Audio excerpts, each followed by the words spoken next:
Aujourd'hui, si on n'inclut pas 3-4 industries ou 3-4 services, on est sur une taille de 5 milliards de dollars. On n'est pas les premiers à avoir tenté de faire du BNPL au Maroc. En 2005, trois Suédois lancent Klarna et inventent le modèle du BNPL, Buy Now, Pay Later. Il permet aux consommateurs d'acheter en ligne en échelonnant leurs paiements en plusieurs fois. Ce modèle n'est pas nouveau, il existe depuis des centaines d'années. Les commerçants proposent depuis longtemps à leurs clients de payer en 2, 3 ou 4 fois, mais la technologie a permis de réinventer le modèle et des startups ont connu des succès énormes, comme Klarna justement, mais aussi Affirm ou Afterpay.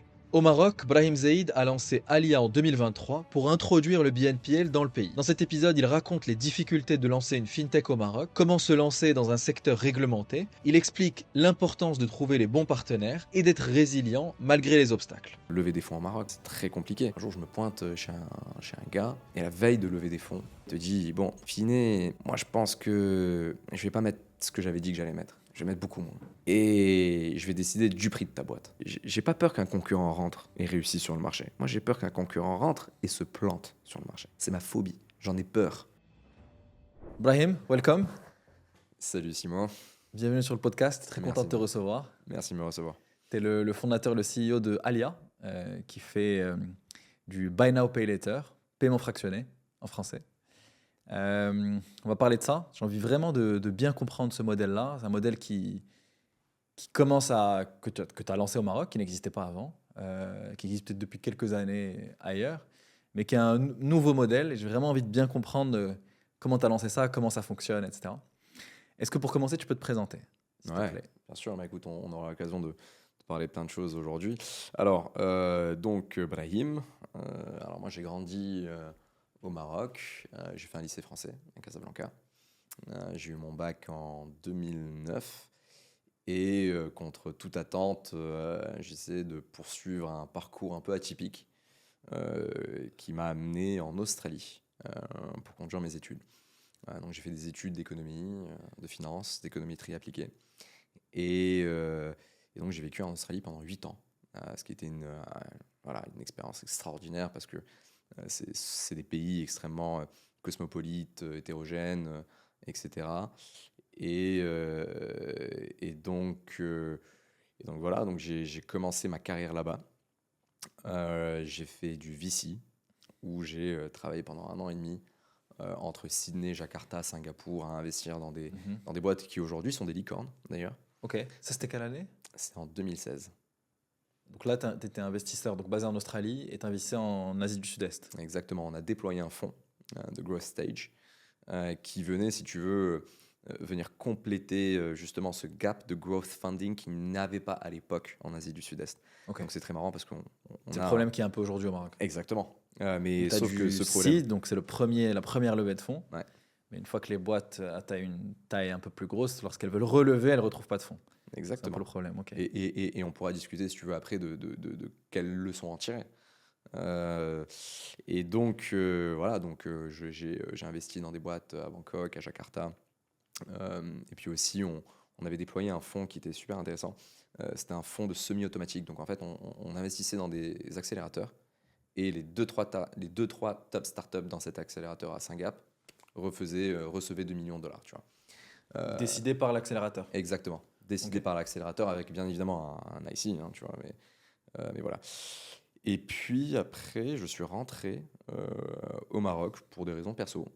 Euh, et j'ai démarré une carrière qui, je vais être tout à fait transparent avec toi, ne m'avait jamais vraiment parlé avant, tu vois. Mais c'est en conseil en strat. Et j'ai adoré, en fait, parce que ça m'a ramené tellement de structure. Donc j'ai commencé ma carrière dans un cabinet qui s'appelle The Boston Consulting Group. J'y ai pas passé longtemps, mais ça a été le début d'une carrière en conseil en strat qui a duré presque 4-5 ans, euh, donc au Maroc, mais aussi à l'étranger, notamment en tant que consultant en freelance. Donc, en fait, consultant freelance, tu es vraiment un membre de l'équipe à part entière, hein. Tu vois, tu rejoins une équipe dans un cabinet à Hmm. Paris, à Riyad, à Dubaï. Et durant ces 4-5 années, j'ai principalement fait deux choses. Ça a été des services financiers et du retail. Donc, services financiers, soit des due deal strat, euh, donc dans les équipes de Principal Investment et Private Equity, soit de la banque. Euh, Et puis en retail, j'ai fait des pricing stratégies pour un grand groupe de distribution en France, et puis aussi au Moyen-Orient, donc 2 boîtes différentes. Euh, et, euh, et puis, durant cette carrière, on va reparler de ce moment, mais il y avait une slide qui a fait un peu naître Aelia, en fait. Et puis, du coup, en voyageant dans les 4 coins du monde, etc., tu vois des modèles, en fait, qui émergent. Et tu l'as dit, le BNPL, ça existe depuis techniquement 2014 avec Klarna. Là, c'est 2014. C'est ça, 2014 à peu près. Ils avaient commencé sur un autre business model, Mhm. de e-commerce shop, un peu blended avec d'autres trucs dont je n'ai pas le souvenir, honnêtement. Et puis au Moyen-Orient, ça a émergé en 2020 avec Tabi, Tamara. Ouais. Alma, ça a été 2018. Et tu vois, c'est des belles boîtes. Et en Égypte, c'est beaucoup plus récent qu'on le pense. C'est 2021-2022. Très récent, en fait. Très récent, Donc, il y a 10 ans aux États-Unis, à peu près. exactement. 5 ans en Europe et un peu moins même Afrique du Nord, Moyen-Orient. Alors Klarna, c'est des Suédois qui viennent de rentrer aux États-Unis. Mais tu as raison, parce qu'aux États-Unis, tu as 2 startups. Enfin, c'est plus des startups aujourd'hui, Ok. c'est des boîtes qui valent plus que le PIB, je pense, de certains pays africains. C'est Affirm et Afterpay. Ouais. Afterpay qui a été fondé par un Australien que je me rappelle avoir rencontré en 2011. Ah bon? Exactement. Et qui fait du BNPL aux US. Et exactement. Et qui a été racheté par Block. Donc, ça, c'est le fondateur de Twitter. Ah, c'est Jack Dorsey, la nouvelle boîte de Jack Dorsey. Exactement. Ok. Et ça a été racheté par Block. Ok. Ouais, Ok. exactement. Et donc, C'est voilà. quoi la fameuse slide qui fait Est-ce que tu avais déjà l'idée de monter une boîte et c'est une slide sur un marché spécifique, donc le BNPL, qui t'intéresse ou comment Non, ça s'est passé? C'était un truc qui voulait pas quitter ma tête. C'était, je vais te dire ce que c'est. Et en fait, ça, c'est le jour où justement où j'ai voyagé et que j'ai vu ces modèles, je me suis dit, mais attends, c'est ce truc, je comprenais pas pourquoi. Quand je demandais à des connaissances qui étaient banquiers, ils me disaient, écoute, c'est comme ça. C'était une slide qui plotait par panier moyen de créance, donc capital moyen emprunté, tu vois. Donc 5 000 dirhams, 10 000 dirhams, jusqu'à 800 000 dirhams, Mhm. un taux de rentabilité. Et on voyait que... C'est le taux de rentabilité pour les banques? Exactement. Des crédits, entre tout petit crédit à la Par consommation de tranche. 5 000 dirhams jusqu'à des crédits immobiliers de. Toujours dans le prêt personnel et dans le crédit à la consommation. Ah, donc tous les crédits Voilà, à la jusqu'à consommation 800 de 000 balles. 5 000 dirhams jusqu'à 800 000 dirhams. Ok. Jusqu'à 800 000 ou 1 million à peu près. Ok. Sachant que le panier moyen de créance au Maroc est à peu près de 65 000 dirhams. Mhm. Et en fait, je vois cette courbe n'atteindre le positif, c'est-à-dire le zéro, qu'à partir de 25 000 dirhams. Et donc, en fait, les banques ne font de l'argent qu'à partir de paniers moyens relativement, enfin, tu vois, pas Comment trop ça se faibles. fait? Qu'est-ce qui se passe entre 5 000 et 25 000 dirhams C'est les mêmes coûts de production. C'est le même FTE cost. C'est le même pour les coût. banques? Exactement. Tu D'accord. vois, produire donc un prêt. c'est une rentabilité nette, c'est pas une rentabilité entre le taux que Ouais, la ouais. banque paye et le taux qui est proposé. C'est une Exactement. rentabilité en rentrant les équipes qui sont dédiées à ces Exactement. crédits-là, etc. Tes Ok. COGS, littéralement. On ne parle pas de charges d'exploitation ni quoi que ce soit, mais c'est parce que en fait, c'est les mêmes frais de dossier, c'est la même étude. Donc en fait, ça coûte aussi cher de déployer ou de produire, comme on appelle ça dans le secteur bancaire, un prêt à 10 000 dirhams Mhm. que ça coûte de produire un prêt à 200 000 balles. Quasiment la même chose en fait. Ok. Et si c'est pour récupérer 100 dirhams sur 36 mois, tu t'exposes à des risques de devise, enfin tu vois, de changement de valeur du dirham, tu t'exposes à aussi des frais énormes en termes bancaires, tu vois, donc c'est pas rentable pour eux. Pourquoi tu t'exposes à des frais de changement du dirham? Parce que tu te finances. Non, pas forcément. C'est par exemple, tu sais pas ce qui peut arriver sur 36 mois sur l'encours du dirham, est-ce qu'il va être dévalorisé, dévalué, ou est-ce qu'il Par va être rapport surévalué. à un autre actif Tu dans vois. lequel tu aurais pu placer Exact. les dirhams que tu as prêtés. C'est ça. D'accord, ok. Et donc, je te dis comment un banquier réfléchit, Ouais, ou en ouais. tout cas, Ouais. comme on y reviendra, comme un de mes associés, lui, réfléchit aussi. Et donc, si tu veux, la banque, elle, pourtant, mine de rien, il y avait une autre courbe que j'avais plotée, qui était dans ces paniers, tu vois, moyen de créance ou de capital moyen emprunté, c'était le taux de créance en souffrance, Mhm. très faible. Sur toute la courbe très faible. Que ce soit Non, les petits justement, crédits, que ce soit sur les petits sur les crédits. petits jusqu'à 25 000 dirhams. Exactement, D'accord. jusqu'à 25 000 dirhams. C'était quel pourcentage? J'ai plus le souvenir. Mais quelques pourcents, quoi. Enfin voilà, exactement. Très faible. Il était inférieur à celui des taux de créance en souffrance, des paniers, enfin, ou des prêts à 100 000 dirhams ou à 200 000 balles. D'accord. Et il y a deux raisons pour ça. C'est des petits montants, plus faciles à rembourser. Ce sont en général des créances plus courtes. Donc plus ta créance est longue, plus tu as de probabilité de ne pas la repayer. Pour plein de raisons. Changement de statut de travail, changement ou des événements dans ta vie, des problèmes de santé, etc. etc. Tu vois. Tu as le montant, mais tu as aussi le temps, en fait. Exactement, c'est pour ça que Un gros montant, c'est 5-10 ans, et donc ta vie peut changer entre-temps, quoi. Exactement, c'est pour ça que quand tu octroies un crédit immobilier, on te demande une assurance vie 80% du temps au Maroc. Donc, si tu veux, c'est cette slide cette analyse que j'avais menée qui m'est restée en tête, et puis après aussi des visites dans des magasins, tu vois, que je peux pas citer nommément, mais tu vois, de mobilier où ben, en fait je voyais du paiement en 3, 4 fois, etc.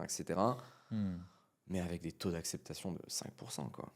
C'est-à-dire ils acceptaient un dossier sur 20, les gars. Mais ça, c'est je vais acheter un truc un peu cher à 10-15 000 dirhams, et je fais plusieurs chèques. Non, vraiment des organismes de crédit à consommation qui allaient te vendre cette table à 10 000 dirhams à crédit, tu vois.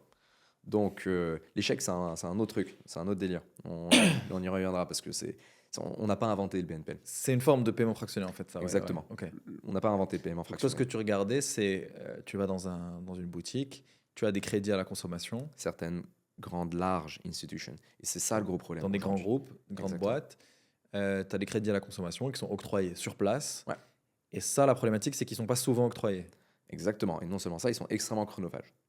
C'est-à-dire que demander un crédit à la consommation, je ne sais pas si tu as déjà fait l'exercice. Moi, pour la première fois de ma vie, je l'ai fait récemment.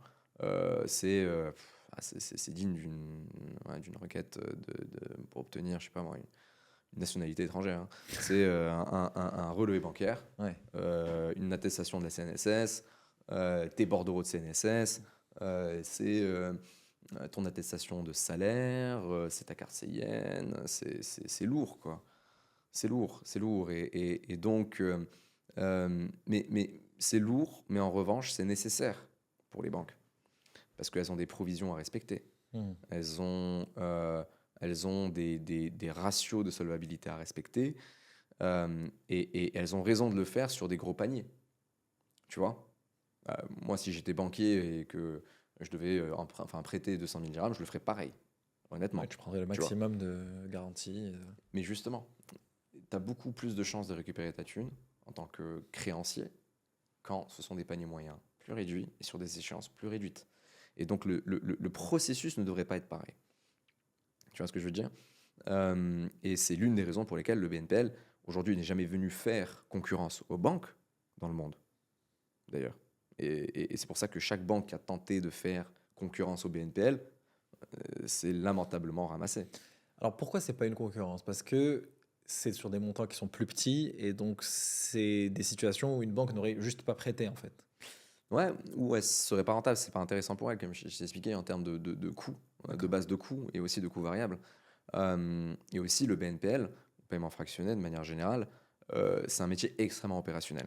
Si tu devais être rentable sur des paniers à 5 000, 10 000, 15 000 dirhams, tu devrais faire des centaines de milliers de transactions par semaine sur ce genre de panier.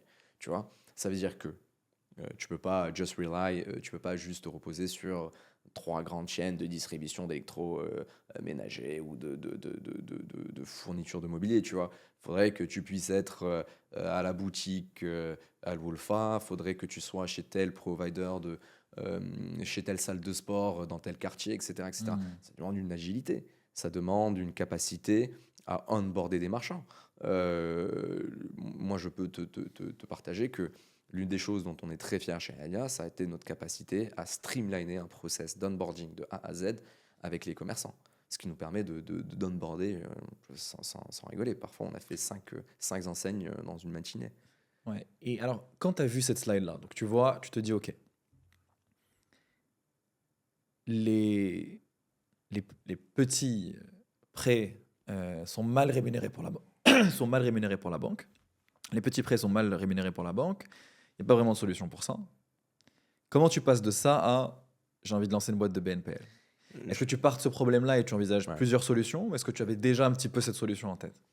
Non, j'avais déjà un peu cette volonté déjà d'entreprendre et d'entreprendre dans la fintech, déjà. Et le fait d'avoir voyagé justement pas mal à l'étranger, d'avoir vu des modèles, de les avoir utilisés d'ailleurs, hein. Donc, j'ai pas été simplement un observateur, je les ai testés. Et après, je me suis dit, bon, la première conclusion, c'est connaissant un peu les infrastructures marocaines, etc. Je me suis dit, bon, jamais en fait on pourra faire du BNPL au Maroc parce que on n'a pas d'open banking, parce qu'on n'a pas de fichiers positifs, on ne peut pas scorer les gens, nan, nan, nan. Et en fait, la réflexion a mûri. Ouais, en fait, elle était en train de mûrir. Et puis un jour, j'ai eu un déclic et je me suis dit, mais in fine, il y a des moyens de se baquer par rapport à X, Y. Et puis surtout, euh, le risque, ça se price, en fait. Tu vois. Même si quelque chose est risqué, ben, tu vas toujours avoir quelqu'un qui va dire, ok, ben, ce risque, ok, il vaut pas ça, il vaut ça. Tu vois. Et donc quand tu Lorsque prices un tu risque, lances tu te dis, OK, je vais faire du BNPL, tu regardes les modèles qui sont à l'étranger. ouais. Et quelles sont les briques dont tu as besoin si tu voulais refaire le même modèle qu'un Klarna, par exemple? Ouais. Quelles sont les briques que tu n'as pas au Maroc et où tu t'es dit au début, ça va être compliqué de le lancer? Excellente question. Donc déjà, c'est l'accès au core banking à travers de l'open banking. Donc, open banking, donc C'est ça. par connexion, Je te API, donne un exemple tout bête. tu peux te connecter à Tijari, tu peux te connecter à CFG, tu peux te connecter à toutes les banques. Et je peux, avec l'accord du client, d'accord, analyser tes transactions sur les 12, 18, 24 derniers mois pour analyser ton comportement. Ok. D'accord. Pour aussi voir quel est le niveau de cash que tu retires de ton compte bancaire tous les jours, parce que je ne vais pas savoir ce que tu fais avec. Ça, c'est important. Est-ce que tu as des revenus recurring, tu vois? Et en fait, tu as des codes, tu sais, associés à chaque relevé bancaire. Tu sais, sur chaque ligne, on sait ce que c'est. Tu peux entraîner des modèles qui existaient depuis déjà longtemps, hein, d'ailleurs, hein, qui pouvaient reconnaître plusieurs fois la même chose, etc., entre différentes stacks de données. Je sens que la tech, elle est dispo. C'est-à-dire le fait de regarder Oui. des relevés bancaires de gens et de prévoir s'ils vont payer ou pas, Ouais, c'est quelque chose qui est... ou pas forcément des relevés bancaires, mais juste avoir un accès à des données, en fait. Même en raw data, si tu veux. Ok. Et le relevé bancaire n'étant un type d'extract de ces Dans données l'open banking. dans l'open banking, enfin, ou même Donc- dans le secteur bancaire. Donc l'open banking, c'est dire, moi je suis un consommateur, j'accepte que Klarna se connecte à ma banque, je mets OK, ça se connecte immédiatement à la banque et toute l'information va chez Klarna pour qu'ils puissent scorer Ouais. la personne qui veut payer en plusieurs fois. Exactement. Ça, c'est une brique qui n'était pas disponible, qui est toujours pas disponible. Exactement. Ok. Pas disponible au Maroc. Et deuxième brique qui n'existait pas, qui n'existe toujours pas au Maroc, ça va être, pas qui n'existe pas, qui est en forte évolution. C'est le taux de bancarisation et c'est les fréquences d'utilisation des cartes. Tu vois, c'est important. Tu veux lancer du BNPL, tu vas pas te faire rembourser en cash. Ouais. Tu vois, faut que quelqu'un ait une carte bancaire. Enfin, tu vois, j'adorerais pouvoir et j'espère que peut-être, Inch'Allah, on le fera un jour, tu vois, permettre aux gens de rembourser une partie de enfin, tu vois, leurs créances ou leurs installments En cash. chez un partenaire, tu vois, en cash. Why not? Mais faut des fondamentaux extrêmement puissants. Parce qu'une carte bancaire, bah, tu peux débiter dessus. Tu vois. J'ai pas besoin de te nudge pour aller me repayer. Ouais. Et donc, c'est ça ce qui fait que lancer du BNPL au Maroc, c'était doublement challenging par rapport à ça. Et puis voilà, donc c'est un peu ce qui a drivé. En fait, quand tu fais une observation de l'existant, tu dis, OK, qu'est-ce qu'on n'a pas ici et sur quoi j'ai besoin de bosser. Tu vois, le cadre réglementaire, c'en est un, par exemple. La monétique, c'en est un. Et donc, parce que tu vois, il y a beaucoup de gens qui auraient pu se dire, on n'a pas ces briques-là, je ne peux pas monter la boîte. Qu'est-ce qui a J'en fait que connais tu plein t'es qui ont- dit, c'est quand même faisable? Tu en connais qui l'ont fait, qui ont Et balancé des trucs pour ce problème-là? Je connais de loin certains entrepreneurs qui se sont approchés de la grande montagne et qui, dès qu'ils ont levé la tête, ont dit c'est impossible en fait, ça va être trop compliqué. Sur ce sujet-là? Sur ce sujet du BNPL. Sur ce sujet, ok. Qu'est-ce qui Exactement. fait que tu t'es dit, bah en fait, je peux quand même le faire? Une abnégation et un entêtement, je pense. Et puis vraiment l'envie de craquer ce problème. Et te dire qu'il n'y a pas, il y a pas de raison pour que ça marche pas, en fait. Il faut juste le faire bien. Il n'y a jamais il y a jamais une impossibilité. Il y Ouais. a toujours quelque chose qui n'a pas été fait de la manière dont ça aurait dû être fait. Et je pense que Alia l'a prouvé parce qu'on n'est pas les premiers à avoir tenté de faire du BNPL au Maroc. Ça, je peux te le garantir. Il y en avait Euh, beaucoup avant. Il y en a eu 3 ou 4 qui ont tenté de le faire avant. Il y a des années. Hein. Et c'était quoi les problèmes? Tu penses que c'était juste trop tôt? C'était la manière de le faire? C'était la perception, et je dis bien la perception, de la difficulté et de la complexité réglementaire. Perception. C'était aussi la perception, encore une fois, que tu vas te mettre les banques à dos, alors que c'est absolument pas vrai. Nous, on rencontre des PDG de banques et des banques toutes les semaines. Hein. On n'est pas fâchés du tout. Hein. Au contraire, on essaie de voir ce qu'on peut faire ensemble. On essaie de voir où sont certaines synergies, etc. Il faut parler leur langage et avec beaucoup d'humilité. Hein. Il y avait aussi le fait que, je pense, le paiement fractionné, le BNPL, est un working capital heavy écosystème. Tu as besoin de beaucoup de cash pour financer. On y reviendra, mais et donc les mécanismes aujourd'hui de financement dans le BNPL sont peu adaptés ou sont des challenges au Maroc. Tu vois, lever de la dette quand tu es une start-up, il faut se rêver de bonheur. Et on parlera, si tu veux, par la suite au début, moi, quand j'ai lancé il y a 1 an, les chiffres qui intéressaient les investisseurs et mon board, c'était nombre, tu vois, de bugs sur une application. Là, aujourd'hui, je vais te citer les mots que je sors tous les jours, c'est NPL, Contribution Margin, Post 90 Day Payment, tu vois. Genre, tu NPL, commences c'est à pas. quoi? C'est notre. Pardon. Le terme exact. Oula, j'ai un trou de mémoire. Non-performing loans. Ok. C'est le Non-performing nombre loans. de non-performing loans. Exactement. Ok. C'est la part de tes créances post 90 days Qui n'est pas remboursé. qui sont pas encore remboursées. Tu vois. Et après, tu as tes net charge of loss. C'est-à-dire, parmi celles qui sont en NPL, c'est lesquelles que tu write off. Parce que tu as toujours des moyens de recouvrir ton argent. Ok, d'accord. On va revenir sur comment ça fonctionne et la partie justement lever de l'argent pour prêter, etc. etc. Tu décides de lancer Ali en 2023. Exactement. Ok. Donc, tu te dis que finalement, tu vas pouvoir trouver une manière de le faire. Toutes les briques ne sont pas là, mais tu vas trouver une manière de le faire. Tu décides de te lancer dans ça. Quelles sont les premières étapes? Parce que en fait, c'est pas comme lorsque tu lances un SaaS et que tu peux commencer à le construire et essayer de le vendre à une boîte. Là, c'est un secteur qui est réglementé. Tu peux pas, tu peux commencer à construire un produit, mais en réalité, tu vas pas pouvoir l'utiliser si t'es pas réglementé, etc., etc. Donc, quelles sont les premières étapes et qu'est-ce que tu fais au début? Alors, la première étape, elle était pour moi très évidente. From day one, c'est se faire bien entourer et bien accompagner. Et j'aime cette expression que quand tu touches à des choses sensibles, c'est bien d'avoir des cheveux gris à côté de toi. Hein, tu vois, genre des gens qui ont une crédibilité, une notoriété. Ça, c'était la première des choses. C'est une évidence. On est dans un pays où tellement d'entrepreneurs, enfin beaucoup d'entrepreneurs ont pas su ou ont perdu la confiance des investisseurs, des régulateurs, etc., etc. Que bon, il faut un peu de notoriété, de crédibilité. Tu peux avoir 35 ans, avoir conseillé des présidents, etc., etc. Ça suffit pas maintenant. Ça suffit plus. Donc, bien se faire entourer. Donc, c'est la première chose que j'ai faite. Et notamment en non seulement prenant conseil, mais en m'associant à un ancien patron de banque qui a, si tu veux, dessiné notre go-to-market, si tu veux, institutionnel, et en termes de politique de risque et de politique d'octroi. On prête de Ça, c'est une l'argent à des personne gens. avec qui tu t'es associé dès le début, Exactement.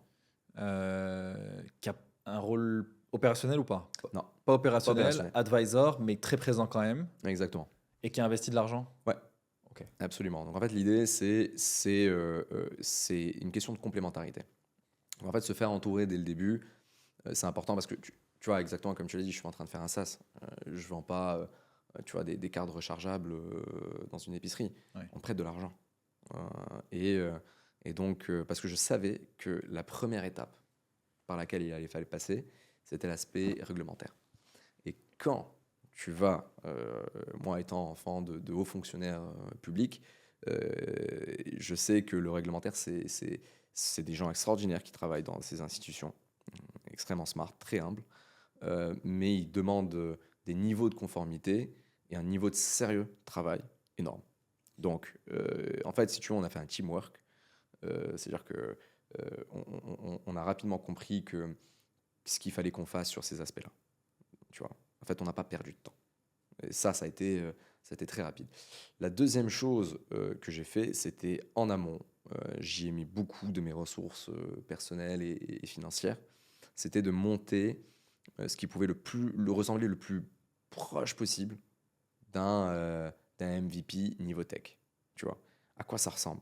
Ok. Quelle va être l'infrastructure tech? Comment est-ce qu'on va, de quelle technologie on a besoin? Tu vois, genre par exemple, le fait de faire du prélèvement automatique sur carte, je ne l'ai pas découvert un an après avoir lancé Alia. C'était en day one, sur une roadmap. Au début, tu étais seul cofondateur, seul fondateur. Exactement. Techniquement, je suis solo founder, j'ai des associés Tu as les associés, par qui exemple. ne sont pas opérationnels. Les personnes Donc, tu as plusieurs associés non opérationnels, plus des fonds. Exactement, plus nos investisseurs, exactement. D'accord. Mais tu es le seul fondateur. Exactement, solo founder. Donc, au début, tu construis quand même un MVP. Exactement. D'accord. Donc, avec des personnes qui sont externes, qui sont techniques. Non, avec des gens qui sont internes. On a un Donc, CTO. Tu recrutes directement, ouais, bien sûr, sans avoir levé de fonds, sans avoir le. sur tes fonds perso. Exactement. Tu recrutes une équipe pour construire le produit. Exactement. Donc, grosse prise de risque sur un secteur en plus réglementé où tu ne sais pas si un jour tu pourras, mais que ton produit pourra être en production. C'est un gros risque quand même. C'est ça. C'est ça. Bah, en fait, risque, oui ou non, mais la taille de marché était tellement énorme, en fait. Et quand tu sais exactement, quand tu as la conviction, et avec quand même un peu d'humilité, de savoir te tromper quelquefois sur certains sujets, j'ouvre une parenthèse de 5 secondes, mais la monétique, plus les jours passent, moins ma perception, de ma compréhension de la monétique augmente. Tu vois. Ah, plus c'est complexe. Plus c'est complexe. Plus tu sais, plus tu te rends compte complexe. que c'est complexe. C'est l'inverse du Dunning-Kruger. Donc, et je la ferme cette parenthèse, mais j'avais la conviction qu'il fallait le faire d'une certaine manière, tu vois, et que ça pouvait pas se louper. Sur au moins un lancement, tu vois. Et levée de fonds, taille de marché, pas levée de fonds, tu disais, c'est une grosse taille de marché. Tu avais sizé un peu le marché au Maroc. De 3 manières différentes. Comment tu l'as sizé? Alors, je l'ai sizé de 3 manières. Je vais donner top-down, bottom-up. La première, c'est les encours de prêt personnel et de crédit à la consommation. Tu peux les lisser, c'est-à-dire que tu peux les analyser en termes de Gaussienne par taille de panier moyen. Donc, tu sais que, par exemple, X% de la valeur totale des encours aujourd'hui sont sur des créances de moins de X. D'accord, ok. Et tu te dis sur ça, tant sont octroyés, pourraient être octroyés en magasin, etc. etc. La deuxième manière dont tu le fais, c'est de sizer, enfin de faire un proxy, GDP, size, population, et de comparer ça à l'Arabie Saoudite, à l'Égypte. Qui te donne un chiffre plus gros, parce que ça te permet d'unlock tous les crédits qui n'ont pas été donnés en prêt à la consommation. Exactement. Où des gens vont peut-être acheter des trucs qu'ils auraient juste payé directement en cash complètement, ou qu'ils n'auraient pas acheté parce qu'ils n'avaient pas les moyens. Ouais, ou plus simplement, tu fais une règle de 3. En fait, tu dis Egypt's GDP is X, population is Y, BNPL market size is tu vois, Z, tu fais un calcul, tu vois, de 3 étapes. Ça te donnait quelle taille de marché? Aujourd'hui, si on n'inclut pas 3-4 industries ou 3-4 services, c'est-à-dire notamment l'assurance et l'aviation, on est sur une taille de 5 milliards de dollars. Juste au Maroc. Juste au Maroc. Alors, les 5 milliards de dollars, ils représentent quoi? Alors, ils représentent vraiment la taille du BNPL.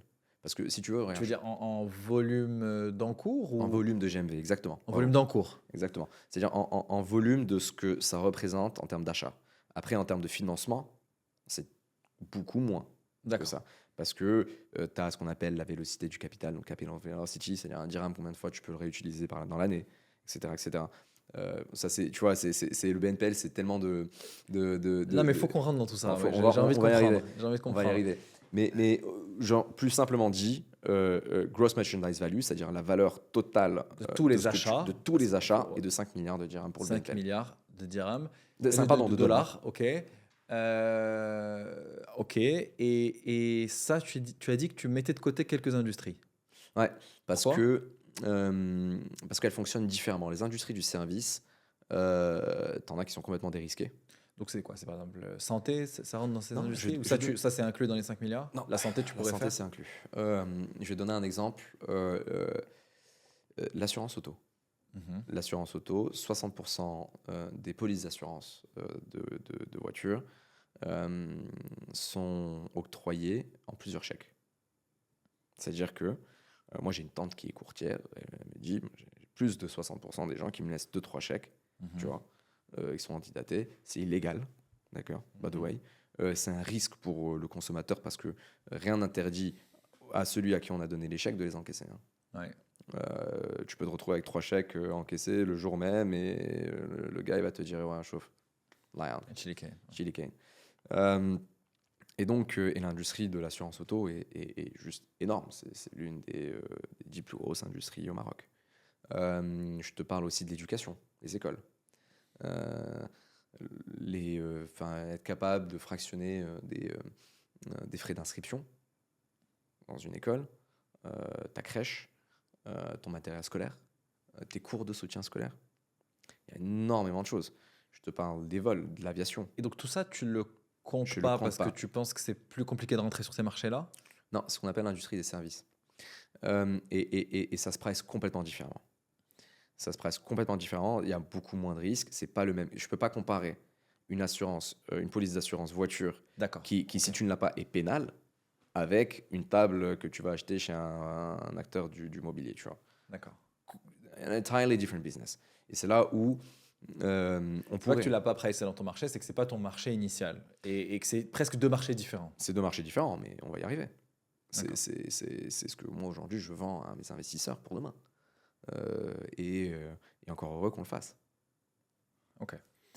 Donc tu sizes le marché, tu commences à construire un produit, un MVP. À quoi il ressemble ce MVP? Ce MVP, il ressemble à un dashboard qui était mais, éclaté. Un sorte enfin non, franchement, genre, ce serait pas être sympa pour l'équipe initiale. C'était vraiment une superbe app pour les utilisateurs, tu vois, avec ta fonctionnalité de paiement, ton choix, ton installment plan, après un dashboard pour des commerçants. On y arrivera sur comment est-ce que c'est utilisé, mais avec par contre une superbe infrastructure dès le départ. On a choisi d'être multi-service, tu vois, donc dès le départ, ce qui nous permet par la suite de faire du plug and play à chaque fois. Multiservice, c'est-à-dire? C'est-à-dire qu'en termes d'architecture back-end, tu peux avoir un service unique ou tu peux être multi-service. C'est-à-dire, est-ce que tu prends des blocs, tu prends un bloc et ce bloc, dès que tu dois changer un truc dedans, tu dois changer tout ce bloc? Ou est-ce que tu prends plusieurs petits blocs, tu les mets ensemble, et quand tu dois changer un bloc, tu as juste à changer ce bloc? D'accord. Tu vois, c'est un non-tech guy qui explique ça, j'imagine. Un autre non-tech guy. Un non-tech guy. Et ok, donc il y avait une app dans l'MVP déjà qui va être chez les commerçants et un dashboard côté. Marchand. Ouais, bien sûr, ils ont droit à un dashboard parce que c'est comment est-ce qu'ils créent la vente. On va arriver sur l'expérience utilisateur, mais en gros, j'arrive avec un MVP qui est potable, avec une liste d'investisseurs qui seraient prêts à mettre des sous dedans, et avec surtout une résilience. Parce que, tu vois, genre, je te promets que l'un des aspects les plus compliqués dans Alia, ça n'a pas été l'aspect réglementaire ou lever des fonds, hein. Ça a été l'humain. C'est-à-dire? L'humain, c'est-à-dire lever des fonds au Maroc, par exemple, c'est très compliqué. Ouais. J'ai eu des sales histoires avec des investisseurs marocains. Par exemple. Ça. Sans citer de nom. Sans citer, non, de toute façon, je l'aurais jamais fait. Un jour, je me pointe chez un gars, et je vais absolument pas citer quelle activité il fait. Et la veille de lever des fonds, tu vois, ça faisait 6 mois qu'on se parlait, etc., etc. Ça y est, tu vois, j'arrive accompagné en plus. Et la veille, il te dit, bon, Finet, moi je pense que je vais pas mettre ce que j'avais dit que j'allais mettre. Ah oui. Je vais mettre beaucoup moins, tu vois. et je vais décider du prix de ta boîte. Et Pas le prix dont on a parlé avant et pas le montant. Exactement. Mais sauf que toi, tu as fait travailler tous les investisseurs. Tu vois, parce que c'était pas le seul à qui je parlais, mais tu vois, tu as passé énormément de temps sur des sujets, tu as passé énormément de temps avec en call avec des investisseurs, etc. etc. Et là, tu arrives comme ça et tu te dis, mais quel pays, quoi. Ouais. Et heureusement, rapidement, tu te relèves, parce que bien évidemment, je suis assez connu pour pas garder ma langue dans ma poche et ne jamais enfin je déteste qu'on me mette un couteau à la gorge et pourtant parce que j'estime que je suis extrêmement intègre et honnête et donc si tu veux tu te remets rapidement debout, tu dis ok, t'as fait tout ce qu'il fallait faire, t'as été clean, tu reprends dès le départ.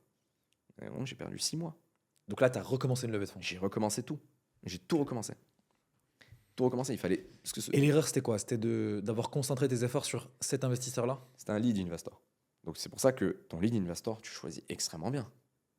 Et c'est ce qui a fait que il faut que tu t'entendes bien intellectuellement parlant avec lui. Et c'est ce qui a fait qu'on a trouvé des super lead investors pour la première levée de fonds. Okay. M-Founders, Ilan, tu vois, avec Mohamed. Ça t'a pris combien de temps à peu près pour lever? 12 mois. Grosso modo, si tu enlèves la période de 6 mois là, qu'on a perdu pour rien, à peu près 6-7 mois. Ouais. 6-7 mois, donc ouais. Après 12 mois. Et donc ensuite, tu lèves en lead avec M-Founders. Exactement. Donc Ilan Benaïm. Et avec nos amis de Digital Africa, de ProParco, puis après Plug and Play aussi. Mais en lead M-Founders? Exactement. En lead M-Founders, ok. À ce moment-là, tu étais focus sur la levée? J'étais focus sur plein de trucs. J'étais focus sur aussi, tu vois, genre, j'avais garanti, je me rappelle de ça, j'avais promis à Ilan et mon board member qui avait pris une place en tant que lead investor chez M-Founders. C'est un gars que j'admire beaucoup, qui gère un fonds à Londres, et on s'entend extrêmement bien parce que c'est un Marocain.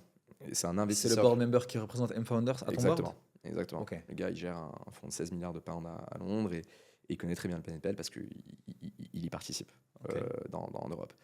Et c'est hyper utile d'avoir des gars comme ça avec toi. C'est moi qui lui ai demandé en fait de venir sur mon board. Et en fait, l'une des clés de la réussite du BNPL ou du paiement fractionné, c'est d'implémenter ce qu'on appelle du prélèvement automatique sur carte. Aujourd'hui, à date, il me semble, à moins que je me trompe, tu as 2 boîtes à Parelia qui le font. Tu vois. Lesquelles? L'autre, je peux pas la citer. L'autre, c'est des amis à moi, c'est Glovo. Et c'est extrêmement compliqué à faire. Prélèvement automatique pour un abonnement, par exemple? Même pas pour un abonnement. Parce que Glovo, dans quel cas ils le font? Par exemple, tu enregistres ta carte chez Glovo. Tu n'as plus besoin de réauthentifier. C'est génial, tu vois. D'accord. Et donc, il fallait le faire sans être PCI, DSS, etc. Tu vois, genre, et donc, il fallait faire porter ça par un établissement de paiement. Et donc les convaincre et passer par des niveaux de conformité. Ouais. Tu vois, c'est-à-dire qu'un truc, moi j'avais découvert ça, c'était le chargeback, mais je te parle de ça il y a 3 ans. Qu'est-ce que c'est le chargeback? C'est quelqu'un fait un achat avec sa carte, il peut appeler sa banque 3 minutes après et dire j'ai jamais fait cet achat. Tu vois. Okay. Mais sauf que, bien évidemment, c'est pas récurrent. Tu vas avoir 1 ou 2 gugus qui vont le faire de temps à autre parce que voilà, etc. C'est très peu souvent des cas de fraude. C'est souvent des gens qui n'ont pas bien lu leur relevé bancaire d'ailleurs. Mais il fallait convaincre cet établissement de paiement de nous donner l'autorisation de le faire. Et ça m'a pris plus de temps que de lever des fonds et d'obtenir un feu vert réglementaire. Donc là, tu avais besoin de l'établissement de paiement. Absolument. Et quand j'ai levé des sous, je n'avais pas encore finalisé ce truc qu'on appelle le card on file tokenisé. Donc imagine-moi en train de dire... Le card on file. C'est-à-dire, c'est de l'enregistrement de carte, en fait. Si tu veux. C'est ce que tu disais juste avant. Exactement. C'est l'enregistrement. C'est la même chose que ce dont on parlait pour Glovo. Okay. Donc imagine, tu donnes ton engagement à des investisseurs qui ont mis des sous chez toi. Et tu leur dis, t'inquiète pas, by this date, I'll get it. Tu vois, et en fait... Tu t'es engagé à l'avoir exactement. Le jour de la levée de fonds. Et au fur et à mesure, à chaque fois que tu dis un truc à tes investisseurs et que tu finis par le faire, d'un moment, à chaque fois, ils se disent, OK, c'est bon, il va finir par le faire. Ouais. Et ça, c'est un peu une capacité d'exécution chez Elia qui est assez bonne, avec beaucoup d'humilité. C'est d'avoir fait en 1 an ce qui était très difficile à faire. Sur la première année, justement? Sur la première année ou juste avant la levée de fonds. Quoi. Okay. Donc la levée de fonds, c'était quelle année lorsque vous l'avez closé? 2023 décembre 2024. Non, décembre 2024. Décembre 2024, cette première levée. C'est ça. Il fallait ramener certaines garanties aux investisseurs. Ok. Une fois que tu lèves les fonds, tu lèves combien d'ailleurs? On lève un peu moins d'1 million d'euros Un peu moins d'1 million d'euros. en pré-seed. Une fois que tu lèves les fonds, tu as cette card on file, autorisation de prélèvement par carte. Un grand merci d'ailleurs à mes amis de cet établissement de paiement qui m'ont beaucoup aidé. Donc tu as l'autorisation, tu as levé des fonds. Là, tu vas te mettre à vraiment build ouais. le produit, on est Ah ouais. d'accord. Et là, ce que tu utilises avec les fonds, c'est de faire le last mile sur le développement technique. Tu vois, parce que même si on avait mis quelques ressources personnelles, et pour certains pas mal, en fait, on n'avait pas un produit qui était up and running, tu vois. Genre, Ok. fallait tester maintenant fallait faire des tests, etc., etc. On a eu des bugs. Et tu vois, il fallait qu'on teste dans un environnement, donc test, il fallait qu'on teste en real environment. Donc, ça a pris à peu près 4-5 mois avant qu'on fasse une vraie transaction cliente. Donc, un vrai client qu'on ne connaissait pas. Genre, c'est pas un pote qu'on a appelé et qu'on a dit, ça, on l'avait déjà fait durant les 5 premiers mois. Tu vois. Et puis voilà, il fallait trouver des partenaires marchands qui allaient faire confiance. Alors, imagine, tu arrives chez un marchand et tu lui dis, laisse quelqu'un utiliser mon application, moi je vais le prélever, et t'inquiète, moi, dans 7 jours, je te paye. T'es au Maroc. Ouais. Et, Déjà, c'est non. et non, alors en fait, c'est ça la beauté, c'est que ta réputation, elle joue. Tu vois, si je suis allé chez une partenaire exceptionnelle qui a fait partie de nos premiers partenaires, elle s'appelle Kenza, et je lui ai dit, voilà, je vais te payer dans 7 jours, et t'inquiète, tu peux laisser les gens sortir avec tes produits, tu vois, tes produits pour enfants, les robes, les sacs, tu peux les laisser sortir du magasin, t'inquiète pas, je vais te payer. C'est ta réputation qui est en jeu. Tu vois. Et donc, c'est is Brahim and is Ahelia like reliable. Et Comment le produit fonctionne? On a commencé un petit peu à en parler, ouais. Mais en fait, il y a plusieurs parties prenantes. Il y a le fameux marchand, il y a l'application Aelia qui est utilisée par la personne qui va l'acheter, il y a l'établissement de paiement, il y a une banque potentiellement derrière ou pas. Comment ça fonctionne? Ok. Alors, C'est qu'on rentre dans le vif du sujet, mais on a le temps. Non, mais en un podcast, expliquer le BNPL, c'est pas évident, mais je vais tenter de le faire. Donc, tu as plusieurs. Je vais commencer de manière macro et on va descendre dans le micro. Tu as plusieurs aspects. Tu as plusieurs dimensions. Tu as la monétique, d'accord. Tu as ta relation marchande, tu as ton utilisateur et tu as Aelia. Ok. Pour l'instant, les banques jouent un rôle, mais côté monétique. Donc, on n'est pas concerné. Monétique, c'est l'établissement de paiement. Exactement. Mais dans la monétique, tu as ce qu'on appelle l'émission et tu as l'acquisition. D'accord. Donc, les banques sont impliquées parce qu'un utilisateur utilise sa carte bancaire, mais Aelia n'est pas lié avec une banque directement. Côté monétique, côté établissement de paiement, et c'est le problème de l'établissement de paiement. Exactement. Pas le tien. Voilà. Donc, nous, on n'a pas de banque derrière Aelia. Et si tu veux, techniquement, comment ça marche? Tu as une application utilisateur, d'accord. Tu as un dashboard marchand, ok, et tu as tout notre back-end en admin chez nous, tu vois, qui nous permet de créer des comptes marchands, créer des comptes utilisateurs marchands, etc., etc. Pourquoi est-ce que c'est important pour nous? Parce que ce dashboard marchand, qui est utilisé par un vendeur en caisse, c'est ce qu'il va utiliser pour créer la vente. Tu vois, il faut créer une vente dans un magasin.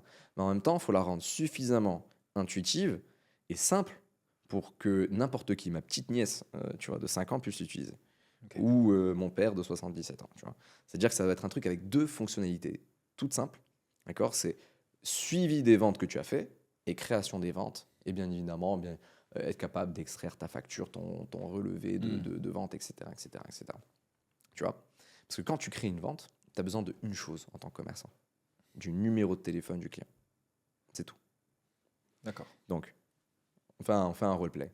Tu arrives dans mon magasin, tu me dis, je veux payer avec Aelia. J'ai déjà Aelia? Non, justement, on va y arriver. Okay. T'as pas encore Aelia. Mais je sais que ça existe. Voilà, t'as vu des roll-ups, des porte-affiches, etc. Je sais qu'il y a que ça existe, le paiement plusieurs fois. Exactement. Mais j'ai pas forcément l'application déjà sur mon téléphone. Exactement. Et on va arriver sur est-ce que c'est une application ou une web app. Et donc, tu vas venir à la caisse et tu vas dire, je veux payer avec Aelia. Le vendeur, il est super content parce que du coup, tu as augmenté tes chances de conversion à la caisse, tu as probablement mis plus de choses dans ton panier, tu as probablement upsell. On reviendra sur les chiffres du BNPL qui sont juste pour l'instant loufoques sur les augmentations de panier moyen. Okay.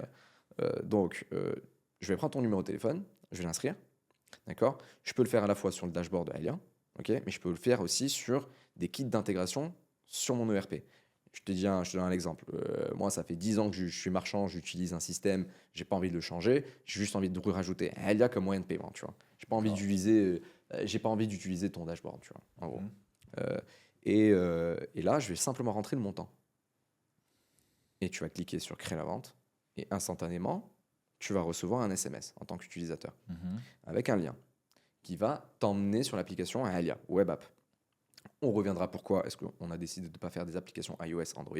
Je trouvais ça un peu ridicule de dépenser des millions de dirhams avant de connaître notre marché, avant de connaître notre consommateur, voilà, il faut tester avant. Et d'ailleurs, aujourd'hui, parce qu'on va sortir des apps, on a économisé 80% de thunes. Parce que vous savez ce que vous voulez Sur sur là, l'app. c'est exactement ce qu'on veut, on sait exactement ce qui marche pas. Tu vois, genre, ça va être déjà, ces applications, on va les sortir en 4-5 mois au lieu de les sortir en un an, tu vois. Et donc, tu vas suivre ce lien, et là, on va te demander de t'inscrire. Parce que 99% du temps, les Les clients gens ne sont pas inscrits. sont pas encore inscrits. Normal. C'est nouveau, c'est normal. Donc, là, tu vas être muni très simplement de 2 choses. Ta carte CIN, d'accord? Et ta carte bancaire. Tu vas compléter un KYC, Mhm. où tu vas scanner recto verso, tu vas faire un face match. Donc là, Tu scannes ta CIN recto Exactement. verso, tu face match. C'est ok. ça nous permet de faire quoi? Identity verification and identity matching. Je m'assure que c'est bien Simo qui est derrière l'hôtel avec sa CIN et qu'il a bien reçu cet SMS dans son numéro de téléphone. Ça permet de réduire considérablement de la fraude.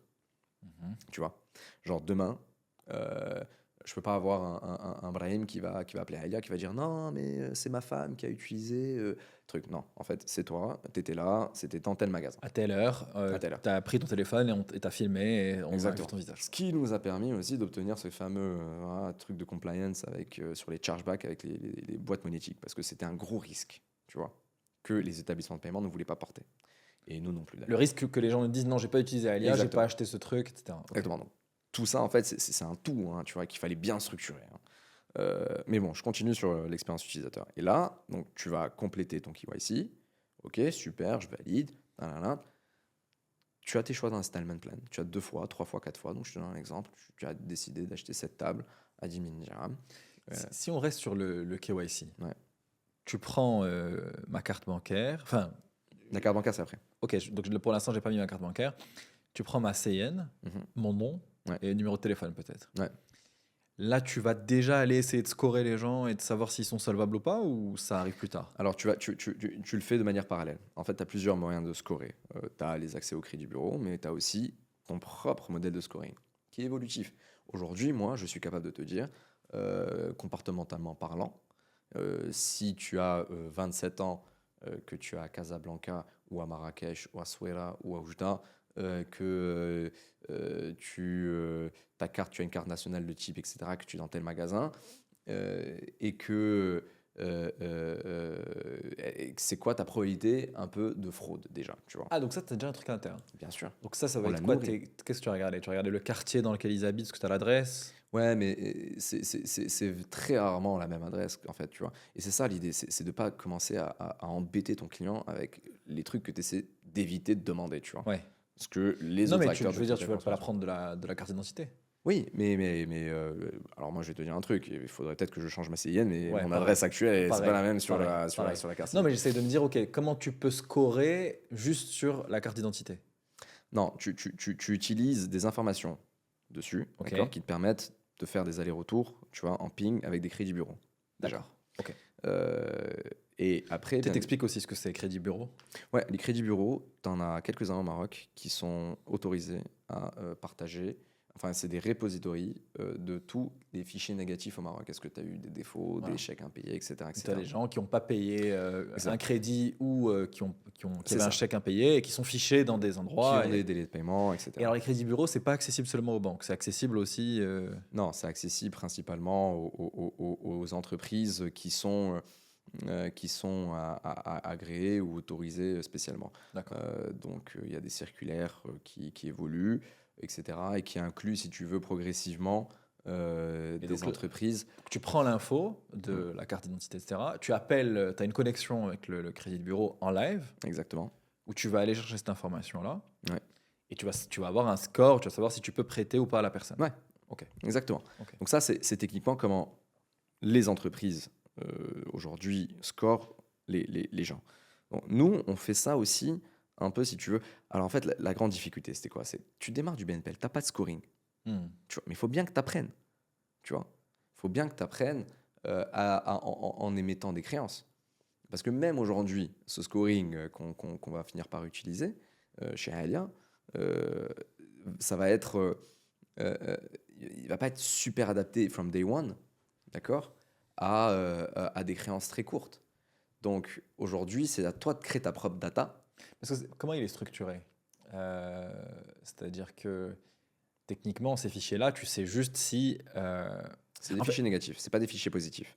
Donc les fichiers négatifs, c'est tout ce que c'est tous tes past payments, toutes tes créances que tu as si un jour tu as foiré une créance. tu as deux t'as pas- situations. Soit tu as un fichier vierge, en fait, Ouais, comme un casier judiciaire vierge, c'est exactement. pareil. Et donc là, tu n'as jamais eu de problème. Ça ne veut pas dire que tu n'en auras pas dans le futur, c'est que tu n'en as jamais eu. Absolument. Soit tu en as et tu as le détail de ce qui s'est mal passé, en gros. Tu n'as pas un détail, ça c'est ce qu'on appelle un score, c'est ce qu'on appelle un score détaillé. Ok. Mais dans le score synthétique, tu as juste un green, orange ou rouge. Tu vois, c'est vraiment des couleurs. Ça, c'est ce que tu reçois, toi. Parce que, enfin, D'accord. ouais, c'est Donc, exactement green, il ça. s'est jamais rien passé. C'est ce que tu peux recevoir. Orange, il y a déjà C'est eu ça. des impayés. Et Et après, rouge, t'as c'est chaud, quoi. Exactement. Et après, tu as des scores prédictifs. Toi, si c'est orange ou rouge, tu prêtes pas. Ça dépend. Ou tu Ça veux prêter du orange. Ça dépend. Ça dépend du montant, ça dépend de plein de choses. D'accord. Pas obligatoirement. Mais ce que ça va aussi impacter, c'est notre politique d'octroi. Tout va dépendre de notre politique d'octroi. Peut-être que je vais pas te laisser faire du paiement en 4 fois. Je vais te laisser faire que du paiement en 2 fois. Hmm. Tu vois, peut-être que je vais te caper. Peut-être que, écoute, Brahim, la table à 10 000 dirhams, mais par contre, la table à 6 000, go. Tu vois. Ok. Et ça doit être dynamique. Maintenant, encore une fois, on n'y est pas encore sur ça, hein, d'accord? Ça, c'est des briques qui sont en train d'être construites. Ça, c'est des briques qui sont en Ouais, train très d'être bien. construites, mais qui progressivement vont être finir. construites. Mais donc, tu disais, ok, ça, c'est une brique qui n'est pas encore construite, mais nous, on a bien besoin de commencer à bosser et de le Exactement. faire. Comment tu as Donc, fait? Eh ben, écoute, on a pris un risque. Vous avez commencé à. Bah, exactement. En fait, si tu veux, ton exposition à risque, ton exposition à LM, elle va dépendre avant tout de la qualité des commerçants que tu vas prendre dès le début. Tu vois, parce que eux-mêmes desservent un type de clientèle. Ok. Tu vois. Donc, on a commencé avec plusieurs types de commerçants. Il faut aller tester. Tu vois, who else is going to do it for us? No one. Hmm. Tu vois, tu vas pas obtenir de la donnée. Et tu as vu, après, je sais pas si tu as déjà du recul sur ça, mais tu as vu juste entre des commerçants, de la data qui est très différente, des Ouais. impayés beaucoup plus chez l'un que chez l'autre, des choses Ouais, comme bien ça. sûr. Bien sûr. Ok. Ouais, bien sûr. Il y a des secteurs qui ont 100% de repaiement. T'en as- 100% de de repaiement en C'est quoi un time. repaiement? Un repaiement, c'est est-ce que tu es débité, est-ce que le débit automatique a bien été effectué le jour du paiement que tu dois faire. Donc, si c'est ok, donc ça, c'est un paiement on time, all Voilà. good. C'est C'est quoi une industrie où tu as 100% de repaiement? 100% de repaiement. Mobilier? Ouais, mobilier, parce que c'est une clientèle qui... Plutôt aisé, donc. Pas forcément aisée, hein. On a, enfin aisé, je sais pas ce qu'on appelle aisé, enfin je sais pas ce que tu appelles aisé, mais en tout cas c'est des cadres, classe moyenne supérieure, etc., etc. Donc nous on n'est pas d'ailleurs on n'est pas chez des institutions, des enseignes luxe, parce que on est limité à 15 000 dirhams. Oui, oui. Donc Non, mais je ouais, veux dire, c'est déjà aisé, ce genre de. oui. Après c'est intéressant de voir. Mais effectivement, il y a différentes. perceptions, mais je pense déjà cadre supérieur et ouais. du mobilier à 10-15 000 dirhams, c'est quand même des gens aisés. Alors, ça, on va rentrer dans un autre débat, mais ok, let's say on peut dire qu'ils sont aisés, mais les populations, pourtant, tu vois, je te donne un exemple, hein, c'est vraiment un couple qui gagne à deux 18 000 dirhams par mois, tu vois.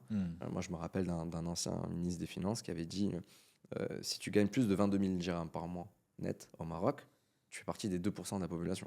Ouais, donc on est d'accord. Donc, Ouais. tu vois, Ouais. après, aisé, moi, j'ai en tête celui qui est en Range Rover, tu vois. Ouais. Ça, c'est une autre histoire.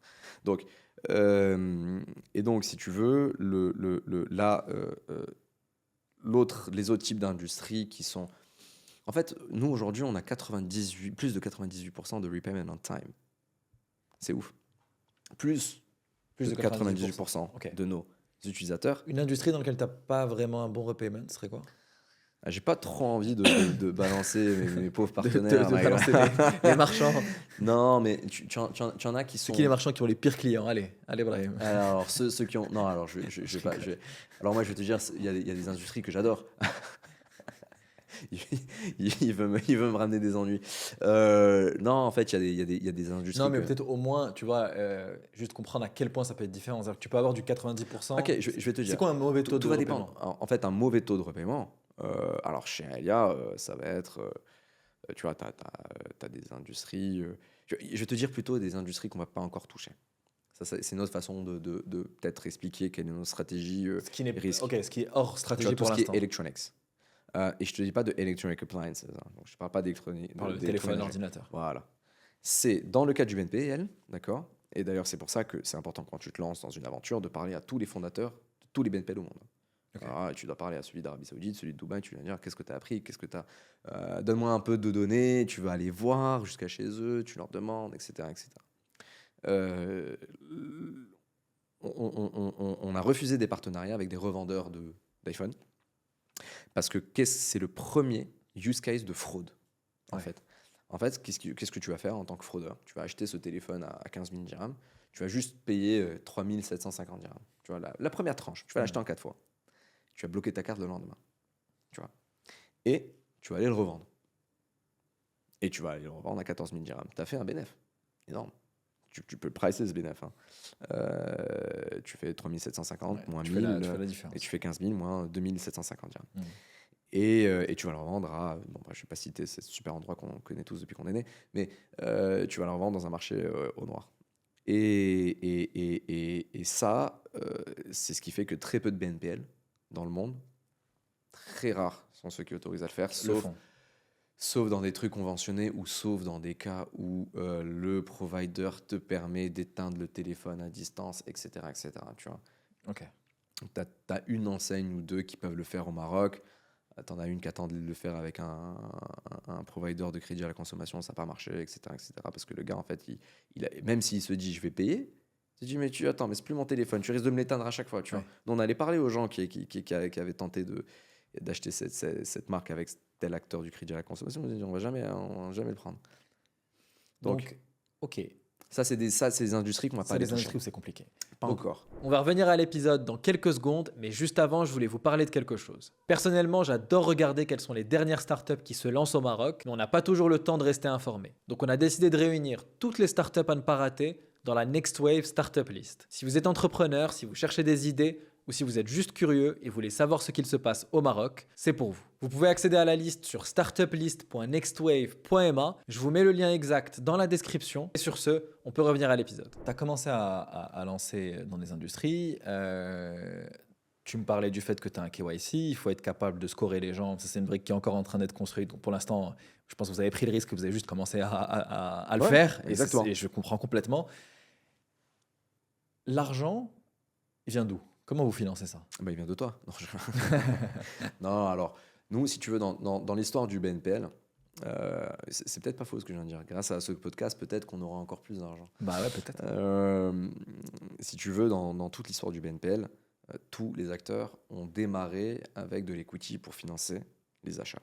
Donc l'equity qu'ils ont levé eux-mêmes. Exactement. Ok. C'est important parce que avant d'aller lever de la dette, tu as besoin t'as quelques conditions sine qua non. D'accord. La première, tu as besoin d'un track record de repayments et de gestion ALM robuste. Tu vois. Tu as besoin de démontrer que voilà mes taux de repaiement, voilà mes créances en souffrance post-30, post-60, post-90 days. D'accord. Tu as besoin d'avoir des analyses hyper poussées sur ton non-performing loans, ton net charge of rate, etc., etc. Donc vraiment, d'être préparé, pas simplement analytiquement parlant, tu vois, mais avec des bons chiffres aussi. Donc c'est important. Deuxièmement, tu as besoin d'avoir une équipe très solide en interne.